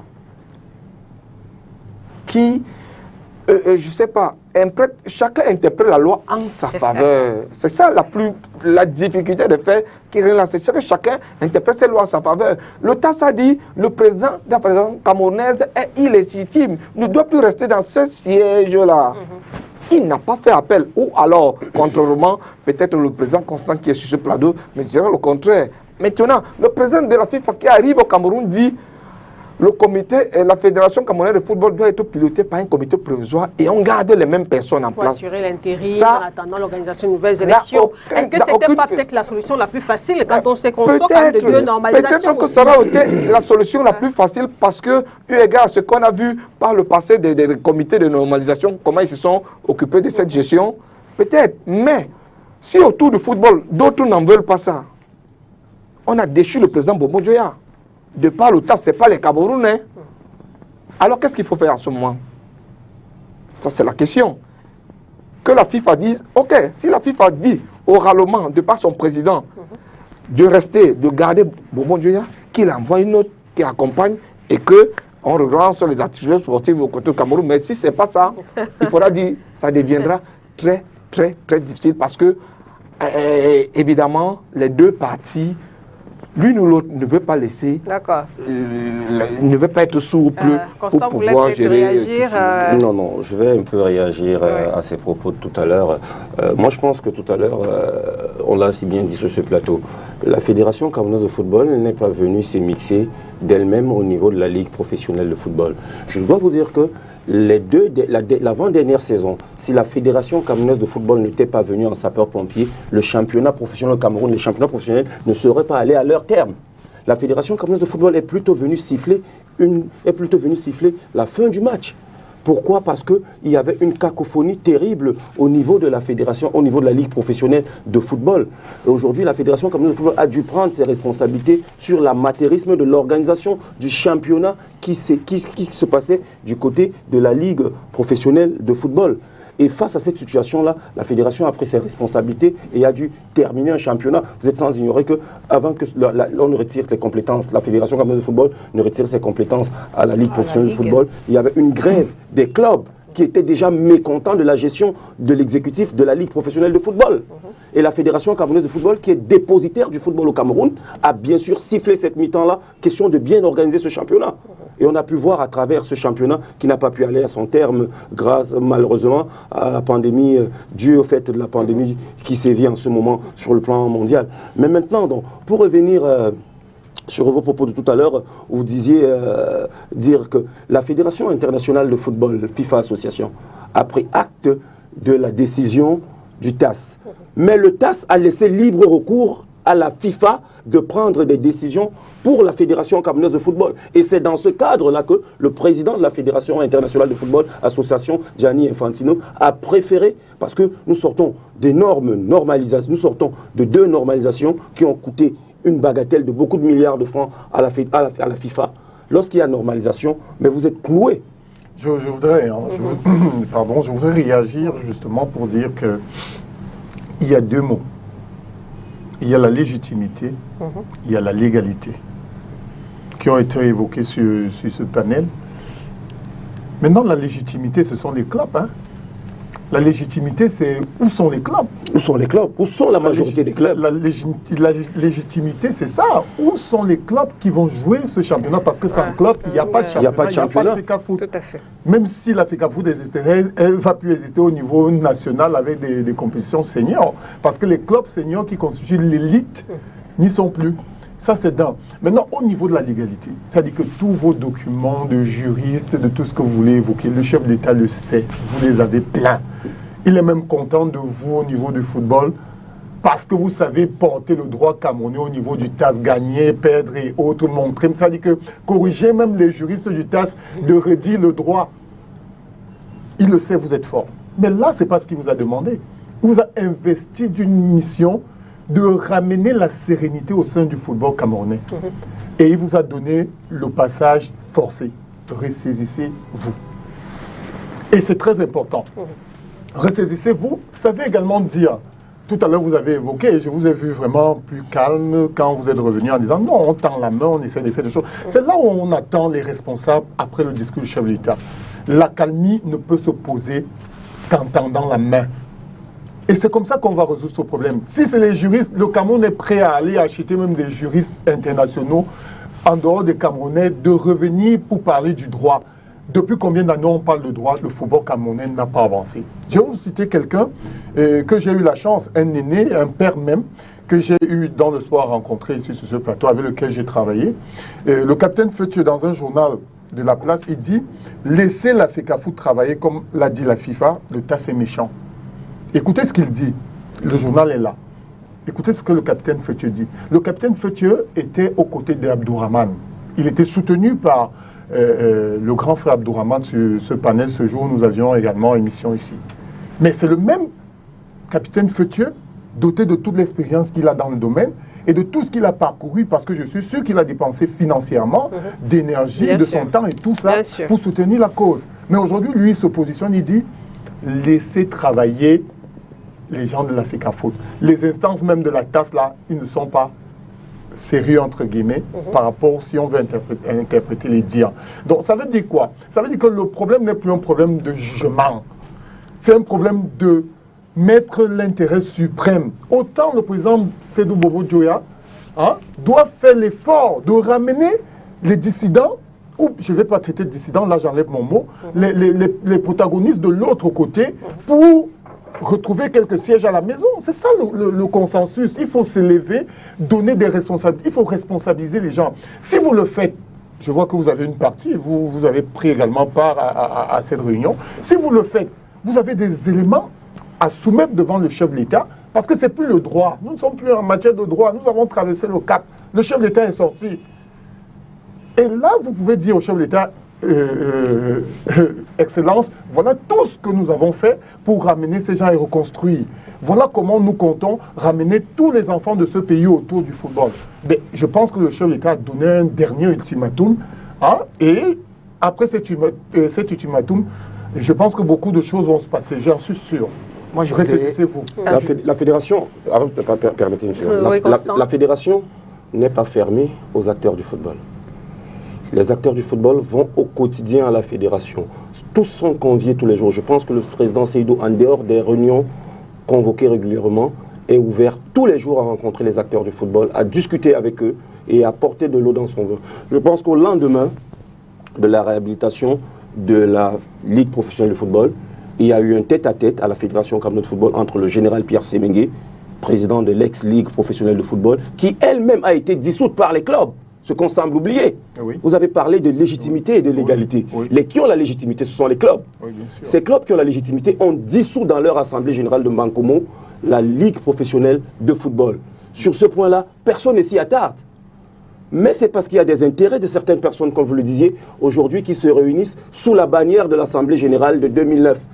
Nous concédons ça. S'il faut rentrer en 2009, je pense que on ira ressusciter certaines personnes qui ne sont plus de ce monde aujourd'hui. Aujourd'hui, ces personnes-là se sont réunies sous cette bannière et s'abritent derrière le général. Parce que voyez-vous, lorsque le général voulait sauver son honneur, réhabiliter sa ligue, tous les jours au quotidien, il avait une activité épistolaire. Il signait les communiqués après chaque 2 jours. Mais depuis que les clubs ont dissous sa ligue, vous avez eu un autre communiqué du général Pierre Semengue. C'est certaines personnes tapis dans l'ombre qui veulent protéger leurs intérêts, qui sont en train de plomber le football camerounais. Aujourd'hui, ça peut se vérifier. Je ne voudrais pas remplacer... Plusieurs actes ont été posés. La Ligue professionnelle de football n'avait pas à nommer un comité de gestion piloté par Abdourahmane parce que les statuts ne le permettent déjà pas. Non, lui dit, je voudrais demander à Constant. Voilà, je voudrais demander, la solution, c'est quoi? La solution aujourd'hui, c'est se réunir autour de la légalité qui est la Fédération camerounaise de football et de jouer. C'est la solution. Et je pense que la solution aujourd'hui est en marche. Nous allons jouer le 27, nous allons jouer le 28 et le championnat va se discuter. Je pense que les présidents de clubs sont unanimes de par leur participation à l'invitation de la Fédération camerounaise de football d'hier. Moi, je voudrais dire quelque chose par rapport à ça. Il faudra savoir que la Fédération camerounaise de football s'occupe déjà des autres pans du football, celui d'amateur et celui du football féminin. Alors, pourquoi simplement le football est coincé au niveau du football professionnel? C'est là l'enjeu de tout le football camerounais, le football professionnel, qui n'est pas déjà dans son aspect visible, professionnel en lui-même, dans son mot propre. Donc je voudrais tout simplement dire que au niveau du football professionnel, que ce soit la Ligue 1 il n'est pas professionnel, mais c'est dans ce championnat-là que vous venez puiser des talents pour exporter à l'étranger. Oui, mais nous ne pouvons pas... il est professionnel que de nom, parce qu'on sait encore que certains présidents des clubs, si le diable parle à queue. Moi, j'ai été footballeur au Cameroun. J'ai joué dans Avenir, j'ai joué dans Caïman de Douala, par exemple, pour ne que citer ces clubs, où le président n'attendait pas forcément la manne qui venait de l'administration camerounaise, où chacun se démerdait à ce que son joueur soit à son propre niveau réel. Donc je veux simplement dire qu'aujourd'hui, bon, je ne voudrais pas citer les contemporains, mais je dis, le football a un peu ce couac au niveau du football professionnel, parce qu'on sait qu'autour du football professionnel, il y a beaucoup d'enjeux financiers. Et c'est cet enjeu financier qui fait aujourd'hui que la plupart des individus, soit du côté de la gauche, soit du côté de la droite, certains individus, comme il venait de le dire Constant, sont tapis dans l'ombre et qui tiennent vraiment les difficultés. Moi je ne suis dans aucun organe, n'étant pas dirigeant de club, j'ai voulu administrer dans certaines équipes dans la zone littorale. La possibilité n'a pas donné, mais je dis encore que... Vous avez aussi la possibilité de créer votre équipe. Oui, j'ai été responsable de beaucoup des écoles de football et j'ai fait transférer beaucoup de Camerounais à l'international. Je dis, on a travaillé sur le même stade ensemble. Jacques est en face de moi, il peut là en témoigner. Donc je dis, j'ai été l'un des rares Camerounais à avoir l'école de football de base où il y a eu beaucoup de Camerounais qui sont passés professionnels à ce jour. Donc je voudrais simplement dire que il faudra que la Fédération camerounaise de football n'a aucune discussion avec nulle part quelqu'un d'autre. Parce qu'il lui revient exactement d'organiser le football du Cameroun. Ça, c'est pas discutable. C'est un fait. Mais, dès lors qu'ils ont détaché la branche professionnelle à la LFPC, tout comme en France, il faudra qu'ils se ressaisissent et regardent un tout petit peu. C'est vrai que la Fédération camerounaise de football est venue au secours de la LFPC, à un moment où le football n'allait plus bien. N'oublions pas que les Interpools, que la Fédération camerounaise de football n'a pas pu organiser pour avoir chassé une équipe qui venait du côté du Noun, à réhabiliter deux équipes. Soit l'autre a joué, soit l'autre n'avait pas joué. Donc il faudrait tout simplement aussi souligner cet art au niveau du football amateur du Cameroun. On voudrait bien savoir que le football camerounais part du football amateur pour approvisionner le football professionnel. Mais alors, le football professionnel est presque, ce football presque préfini pour soit passer professionnel, soit pour intégrer les équipes nationales. Les équipes nationales, je voudrais dire. Donc il faudrait tout simplement qu'à la base, la Fédération camerounaise de football donne des moyens, s'imprègne énormément pour que tout cela et le football féminin approvisionne bien sûr l'élite professionnelle. Alors, le problème à quel niveau aujourd'hui Donc je dis tout simplement que... Vous estimez que la FECAFOOT ne met pas assez l'accent sur le foot amateur, non, le foot féminin, en même temps, et elle se coachait davantage sur le football professionnel. Oui, mais en même temps, elle a donné quitus à la LFPC. Pourquoi est-ce qu'elle a donné cette quitus à la LFPC? Ça veut dire quoi? Il faut laisser la LFPC organiser au championnat? Non, je crois que dans l'intérêt de tout le monde, aujourd'hui, dans l'intérêt de tout le monde, il faudra prendre une partie des membres de la Fédé, une partie des membres de la LFPC, pour pouvoir amener ce nouveau train. Et pourquoi? C'est la fédération qui a donné quitus à la LFPC. Pourquoi? Autant mieux annuler même la LFPC. Et avancer dans... La FECAFOOT a retiré toutes les compétences déjà. Automatiquement, je suis en train de le dire, que la fédération a le pouvoir parce que c'est à elle qui revient l'organisation du football. Lorsque la FIFA vient au Cameroun, la FIFA ne connaît pas la LFPC. La FIFA connaît la Fédération camerounaise de football, qui, dans son démembrement, a tout simplement donné à la LFPC. Toi, organise des prérogatives. Donc je voulais dire que, à ce titre, vraiment... on a envie qu'ils jouent, on a envie que des acteurs jouent au football, que les gens s'y mettent rapidement, qu'ils s'accordent et qu'ils évitent, qu'ils baissent les égos. Et pour l'intérêt du football. Oui, Jacques. Et puis Constant va réagir. Donc je disais que ce n'est pas un problème rien que du football, hein, les problèmes des ligues qui croient qu'elles sont devenues fédérations. Vraiment, au Cameroun, ce sont les fédérations qui gèrent les disciplines sportives. Ce sont les fédérations. Mais non, c'est dans la fédération qu'on décide de donner, de donner une partie de ses prérogatives à une ligue quelconque. Ça va être, je vais vous citer des exemples. Il y a plusieurs ligues normalement quand c'est bien organisé. Vous allez trouver la ligue professionnelle, la ligue de football féminin, la ligue de ceci, la ligue de cela. Donc tout ça, vous allez voir des ligues. Mais c'est parce qu'on veut responsabiliser les hommes et leur donner plus de temps à travailler spécifiquement dans un domaine ou un couloir précis. Mais ça remonte souvent à la tête, je ne voudrais pas dire que c'est le cas du football, mais ça remonte souvent à la tête de ces présidents de ligue qui s'asseyent et se prennent pour les présidents de fédération. Parce qu'il suffit que l'Assemblée générale, je vous le dis sincèrement, il suffit que l'Assemblée générale fédérale siège et vous enlève le même pouvoir que vous a légué. Et personne ne dira, vous n'avez pas le droit de le lui enlever, puisque c'est elle qui vous l'a donné, pas le même mécanisme. Donc, les ligues ne sont pas totalement autonomes et juste de prérogatives, que ça ne leur monte pas à la tête. Ça, c'est ce que je voulais donner comme clarification. Oui, Constant. Une autre clarification. Lorsque le manager parle de l'organisation du football amateur à la base, je pense que la fédération a des ligues décentralisées au niveau des régions, au niveau départemental et autres. Il revient à ces ligues-là d'organiser le football à la base. L'instance fédérale est là, n'est que coordonnatrice de toutes ces activités-là. Aujourd'hui, vous ne pouvez pas jeter l'anathème sur l'instance fédérale. Et l'instance fédérale a le droit de regard sur toute activité footballistique qui se déroule au Cameroun. D'où la ligue professionnelle, comme le disait tout à l'heure le Didier. Donc, la Fédération camerounaise de football est restée dans son droit et est dans son droit légitime de l'organisation des championnats professionnels et amateurs.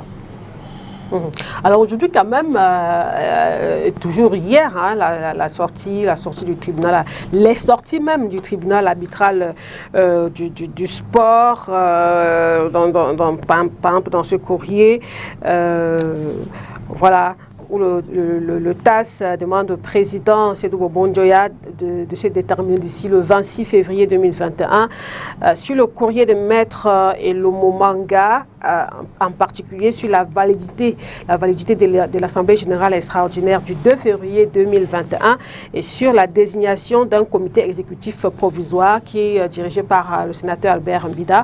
Et sur cet autre courrier où le tribunal arbitral du sport qui s'adressait à la FIFA, qui demande donc à la FIFA d'ici le 26 février également d'apporter au greffe du TAS toute précision utile quant à la situation au sein de la FECAFOOT et de ses représentants élus compte tenu de l'Assemblée générale extraordinaire qui s'est tenue le 2 février 2021. Que faudrait-il par exemple attendre, messieurs, de ces démarches?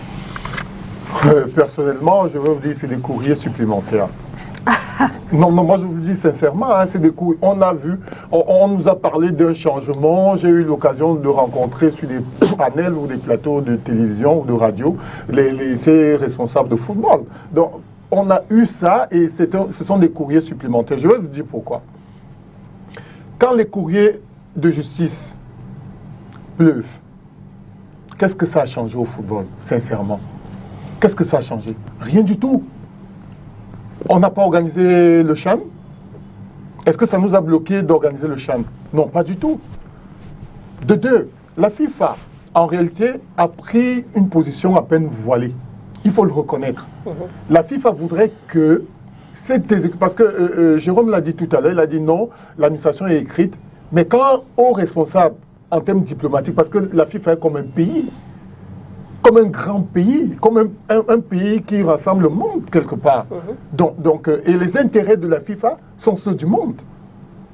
Les intérêts de la FIFA, je pèse les mots, sont ceux du monde. Donc quand le président de la FIFA dit quelque chose enregistré, faites attention à ne vouloir voir que le document écrit.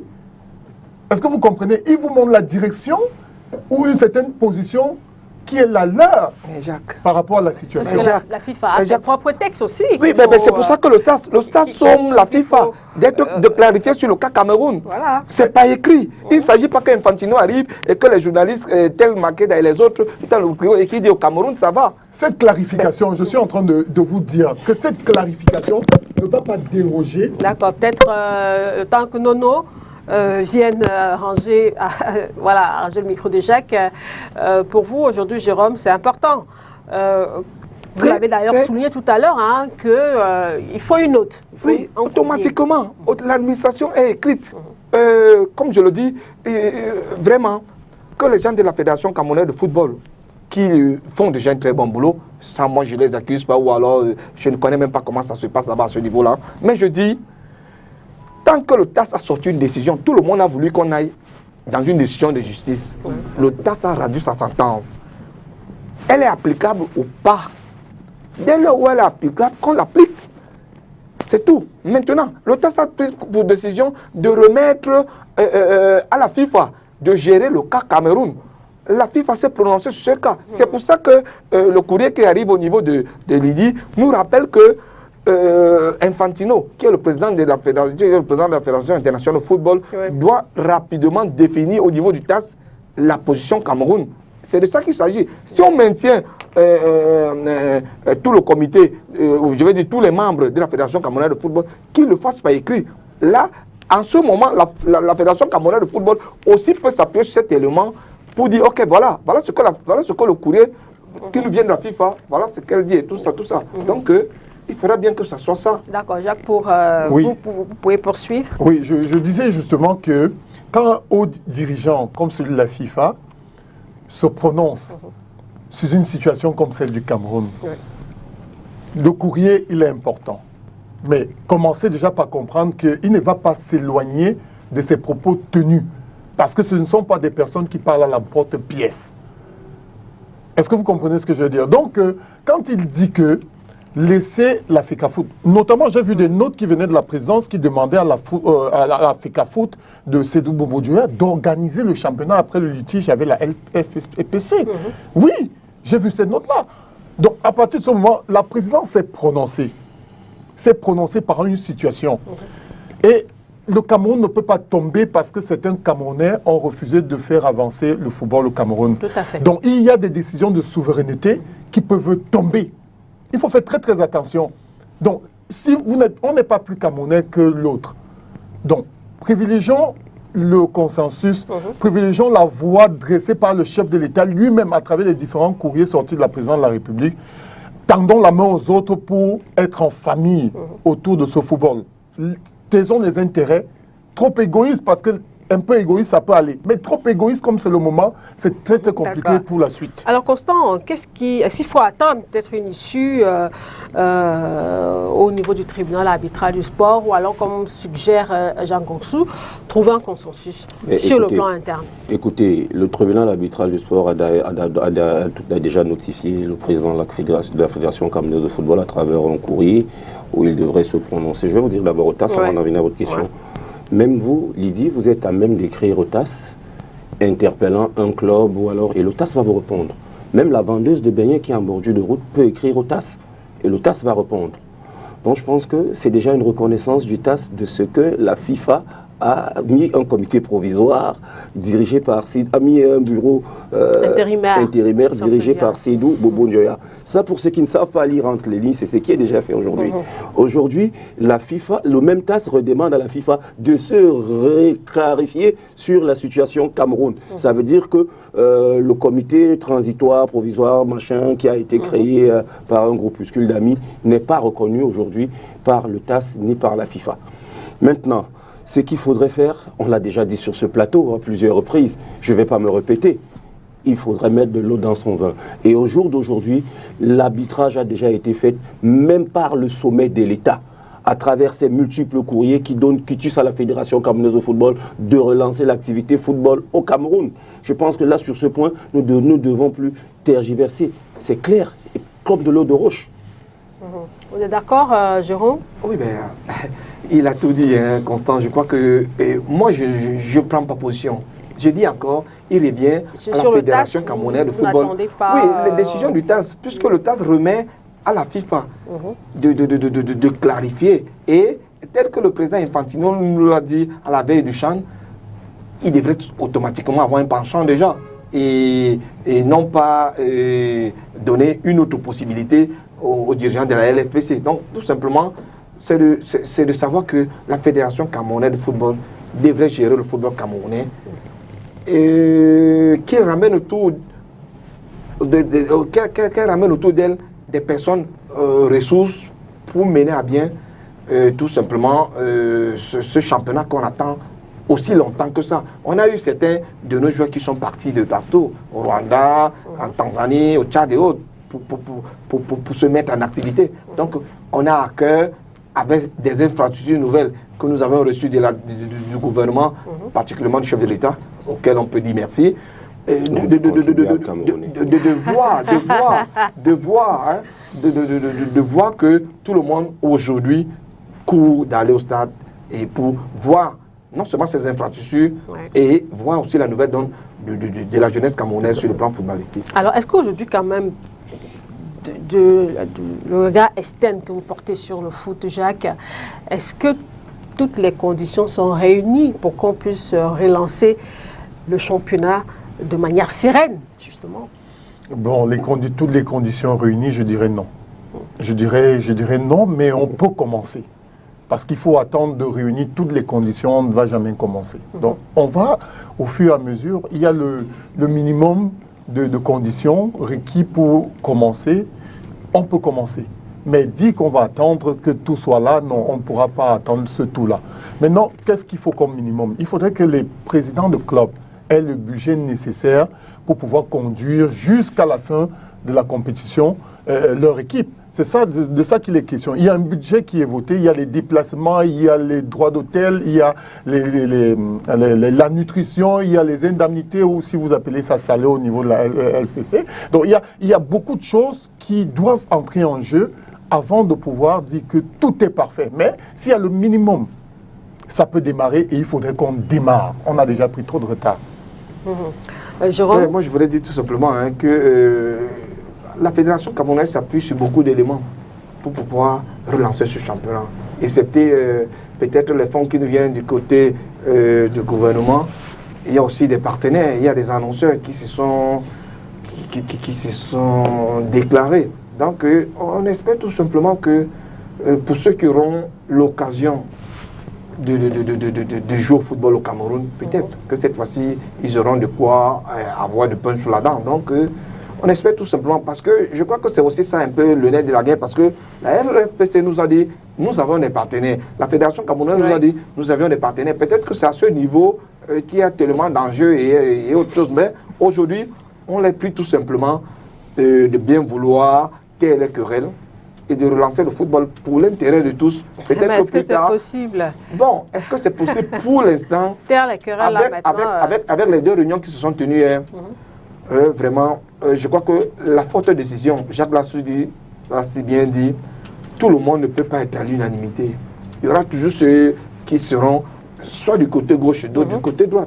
Donc, ceux qui seront pour qu'on démarre avec les moyens modestes que présente la Fédération camerounaise de football, qu'on commence et qu'on voit tout doucement les autres emboîteront le pas pour que le football camerounais est tout simplement c'est l'aide de noblesse. Voilà, alors Constant, vous êtes également, on le rappelle, DG d'une équipe comme Lyon Blessé. Comment ça se prépare la reprise là-bas, le championnat qui est annoncé pour la fin de ce mois? Est-ce qu'on a repris les entraînements? Est-ce qu'on est serein? Mais il faut dire que Lyon Blessé n'a jamais arrêté les entraînements depuis l'annonce de ce championnat. De ce côté, Lyon Blessé est prêt aujourd'hui sur le plan sportif à affronter le championnat.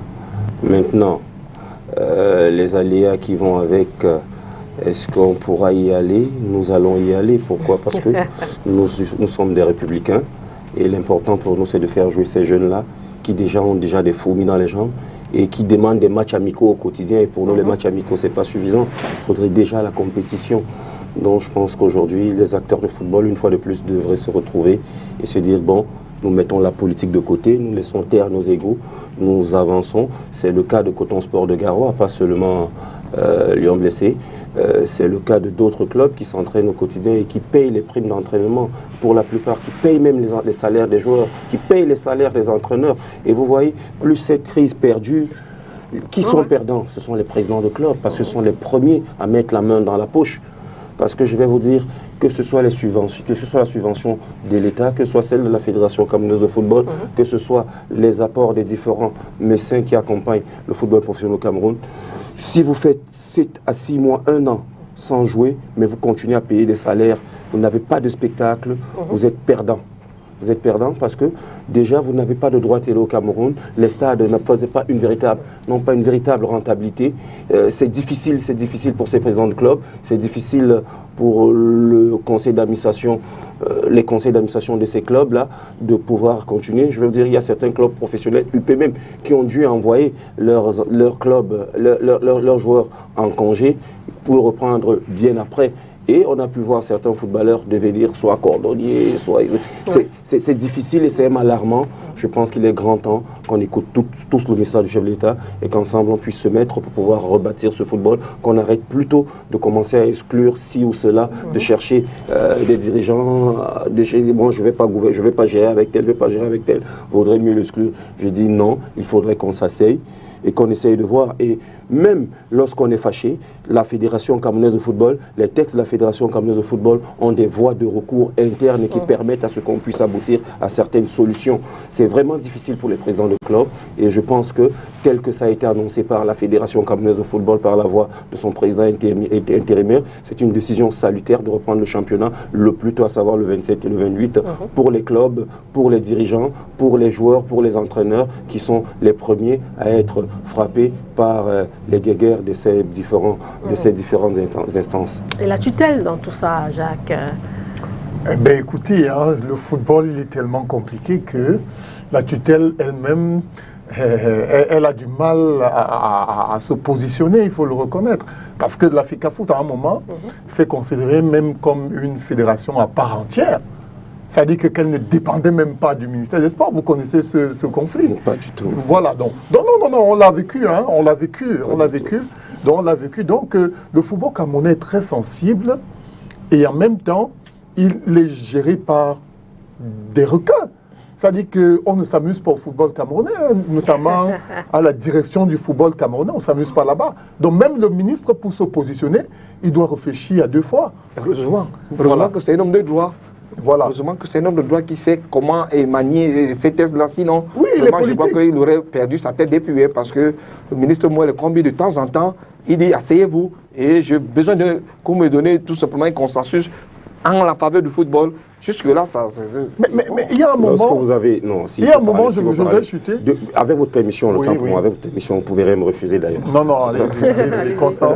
Je dis, lorsque vous avez une tutelle qui, comme celle-là, n'a pas daigné appeler les clubs, les dirigeants de clubs, pour leur demander vraiment cette situation telle que vous la voyez, comment est-ce qu'on en sort. Lorsque les présidents du club vont vers le ministère et que le ministère ne les rencontre pas, je pense que cela a déjà été, c'est déjà la preuve que le ministère a pris position. Aujourd'hui, lorsque vous avez dans une situation qui n'est pas claire, un ministère qui accorde la subvention de l'État à une ligue qui est dissoute par des clubs professionnels qui sont des véritables acteurs, ça veut dire que le ministère a pris position. Aujourd'hui, je pense que la solution se trouve plutôt ailleurs, non plus au ministère des Non, elle reste la tutelle, comme le dit. Mais la solution se et puis trouve le chef d'État a demandé de se ressaisir. Elle reste la tutelle et justement j'ai assisté au ministère à une réunion organisée par l'ex-ministre des Sports qui est aujourd'hui à la culture, donc qui était ferme avec le général. Au niveau de la LFPC. Donc il faut faire très très attention avec la position du ministre. La position du ministre, elle est politique avant d'être du juriste que vous évoquez. Donc, parce que il peut être juriste, mais quand le sommet de l'État s'est prononcé, il faut faire attention. Il applique les décisions du gouvernement que pilote le Premier ministre, chef du gouvernement. Et lui-même prend cette directive au niveau de la présidence de la République, à un certain niveau. Donc ça, moi je dis et tout lorsqu'il y a simplement... des instructions de la présidence de la République, vous l'avez si bien dit tout à l'heure, qui ne sont pas appliquées. Je voudrais vous poser une question. Qui ne sont pas appliquées par Je le voudrais ministère. justement vous poser une question pour qu'on se comprenne mieux dans ce domaine politique. C'est pour ça que j'ai dit que la position du ministère, il faut nuancer la position du ministère quand il y a ce type de litige. Nous l'avons connu au niveau de la FECA Rugby, avec le ministère que nous avons. Nous avons fait des réunions avec le ministre à plus d'une fois. Si votre patron est ferme en vous disant prenez des dispositions pour que Tantampion puisse avoir accès à telle chose et vous ne réagissez pas pendant plus d'un mois, pendant plus de 2 mois. Je voudrais justement vous dire quelque chose et là vous allez comprendre. Laissez-moi aller jusqu'au bout. Vous ne le faites pas. quelles sont les décisions qui ont donc frappé le ministère?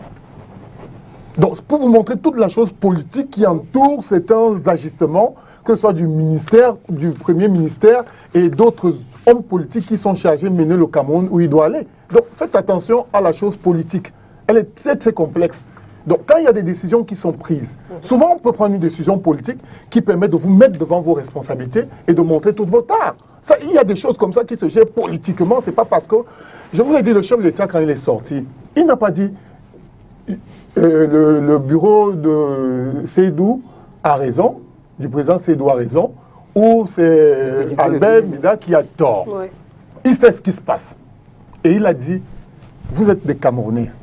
Dans l'interprétation que nous faisons du discours avec du recul, vous êtes tous des Camerounais, ressaisissez-vous. Ça veut dire, taisez vos égaux, taisez le j'ai raison, tu as tort.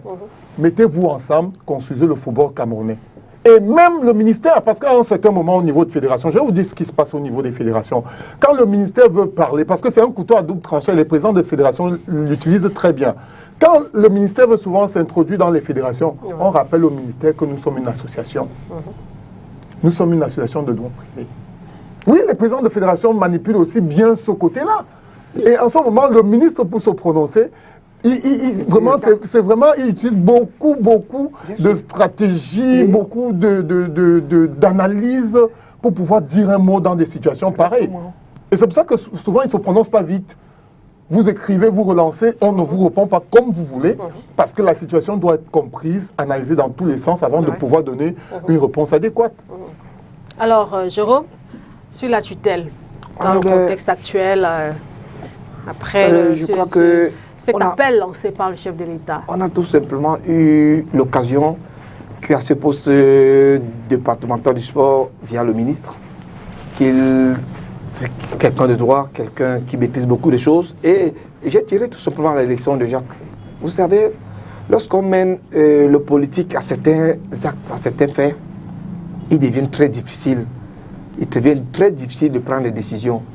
Parce qu'en ce moment, beaucoup d'enjeux sont aussi mis à partie. Donc ça fait que, vous allez voir depuis le ministre Kombi, lui, en fait, ma façon de voir, il n'a pas pris parti. C'est-à-dire qu'il veut toujours que les gens s'unissent. À votre façon de voir. Voilà, il veut toujours que les gens... c'est votre façon de voir. Oui, c'est ma façon de l'avoir étudié. Parce que de temps en temps, il dit, réunissez-vous ici, faites ceci, faites cela, ensemble. C'est-à-dire qu'il conjugue le commun. Ensemble, faites ceci pour l'intérêt du football. Maintenant, en même temps, ça c'est le ministre du Sport, en même temps c'est un homme politique. En même temps, il a un canevas à suivre de la direction que lui donne ses supérieurs, qui est le Premier ministre et le chef du gouvernement étant le président de la République. Donc en même temps, il a tout simplement la maniabilité de s'y faire. Et il a dit quelque chose de pertinent. Si les fédérations se taguent en disant qu'ils sont des organes à droit privé, comme tu venais de le souligner, il serait très difficile de prendre parti à ce moment-là. Donc je crois qu'au niveau de la tutelle, tous ces je veux dire, il joue bien son rôle et il a aussi le rôle second de grand frère d'une famille qui voit ses petits frères mettre dans la bataille parce que le chef de l'État, c'est le père de la famille. Le ministre des Sports doit réguler pour l'intérêt de la nation. Bougez-vous. Et bon, maintenant, si au plus bas niveau ou alors en dessous un peu, les gens sont difficiles, je ne sais pas pour quelle raison, on attend encore la décision du pays tout simplement. Donc il faut encore attendre la décision. Si l'aîné n'arrive pas... Le président a été... Oui, c'est vrai, mais est-ce que ça a été... Vous avez posé la question tout à l'heure. Vous avez posé la question tout à l'heure si... Est-ce que dans ces conditions, on est prêt? Et s'il a été compris? Et si moi, je vous reposais la même question, on dit, est-ce que vous voyez en qualité de journaliste que nous sommes prêts de commencer? Ça, c'est difficile. Parce que jusqu'ici, eu égard aux réunions d'hier, on se dit que si on dit le championnat, j'imagine que la LFPC est programmée ces matchs. Qui lui donne les stats? Ce que vous semblez oublier, c'est qu'il y a une Vous avez peut-être peur qu'on assiste un peu au même scénario. La dernière fois, on allait chercher les arbitres en Guinée équatoriale. Ce que vous semblez oublier, c'est qu'il y a une interdiction du ministre de l'administration territoriale qui interdit au groupuscule qui est à Tinga d'organiser des activités concernant le football au Cameroun. C'est que vous semblez oublier. Attendons de voir. Moi, Ça, c'est l'information. directive de politique. Voilà, Et cela c'est s'est les- vérifié d'ailleurs ça, hier. oui, Cela s'est vérifié hier. Bon. En fait, Mais pour du moi, moment que les stades reprennent. hein. non, pour moi, le ministre de l'administration territoriale, c'est vrai que tout se joue dans son territoire. Mais il ne se doit pas de se prononcer pendant que le ministre du Sport soit là. Ça revient aux sportifs. Il pourra peut-être dire, je prends l'exemple que Jacques et moi entraînons sur le même stade. C'est un pan du département sportif et non de l'administration territoriale. Non, c'est le politique qui se prononce. C'est le politique qui se prononce, comme tu venais de le dire. Mais que nous ne souhaitons pas, pour l'instant, qu'il y a une prise de position sur le plan politique dans ce domaine. Ça n'a Que que les trop sportifs- duré. Ça n'a que trop duré. quand Bien sûr, que les sportifs restent entre eux et qu'ils réfléchissent, qu'ils Mais ça regardent. fait un moment qu'ils sont entre eux. Oui, mais ils n'arrivent pas à prendre des décisions. Et nous l'avons dit tous sur ce plateau. Est-ce que demain, on sortit demain? Moi, je le redis toujours. Il revient à la Fédération camerounaise de football, qui est l'organe suprême du football national. Vous le reconnaissiez. Oui, ça je le reconnais. Ça je le reconnais toujours. Mais maintenant, il y a problème au niveau de la tête de cet organe, qui est le président Siedo, qui a été déchu par le TAS. C'est ça le problème. C'est là où il y a tout le quoi. Tout c'est coincé, ça coince vraiment au niveau du président. Ben, Et même- la seule question que je voudrais me poser, c'est que, excepté le président Siedo, n'y a-t-il plus quelqu'un au niveau des légalistes qui peut mener à bien la Fédération camerounaise de football? Ça revient peut-être à mettre sur pied un comité de normalisation. Peut-être, ou, mais pourquoi il on en a faudrait le déjà reconduire? Voilà. Un troisième Pourquoi si on l'a comité ce de soir, Non, pourquoi non. si on l'a ce soir, on le reconduit? Non, j'aimerais Pourquoi? rappeler quelque chose à l'endroit des téléspectateurs ici, que lorsqu'il y a eu les assises de la primature, quelle est la partie qui a refusé de signer les accords? Quelle est la partie qui a refusé un auditeur financier venant du ministère des Finances? Oui. C'est bien sûr la Ligue professionnelle de Bien football. sûr. Et la Fédération camerounaise de football était prête, et d'ailleurs prête à se plier à toutes les décisions venant du côté du gouvernement, jusqu'à ce jour. Il n'est pas d'accord. Non, Il n'est je ne peux pas convaincu. dire. Il a plus de sources. Je crois Il n'est que pas Constance sur le convaincu. plateau a plus de sources qui nous viennent du côté de la Fédération camerounaise de football. Moi, je n'en dis pas. c'est- Cela ne se convient pas. c'est réel. C'est une entente qui a- ce sont des textes qui existent. Le général n'a pas signé Tout à fait. le relancement du championnat. Le championnat aurait dû reprendre avant le CHAN. Voilà. Le championnat aurait dû reprendre. On est en fin d'émission et on attend de voir si finalement le football va renouer avec la compétition sur le terrain et non plus dans les juridictions, que ce soit Non, le sur football va renouer avec national la ou compétition. international. L'idée, à partir du 27 prochain, la Ligue Voilà. 2 va se déployer et la Ligue 1 va suivre le 28. Voilà. Vivement que les terrains reprennent et que le message du chef de l'État soit compris avant qu'il Et appliqué. ne sorte. Voilà. Avant qu'il ne sorte. Bon. Merci en tout cas, messieurs. L'émission est terminée, Jérôme. On aura l'occasion de revenir, évidemment, pour évoquer cette actualité au niveau de la gestion même du football. Merci à toi, Constant, d'avoir fait le déplacement. Jacques, merci. Jérôme aussi, ainsi que toute la grosse équipe technique avec Nono Fautué, Adonis Yamen et bien d'autres. On se retrouve la semaine prochaine. Au revoir.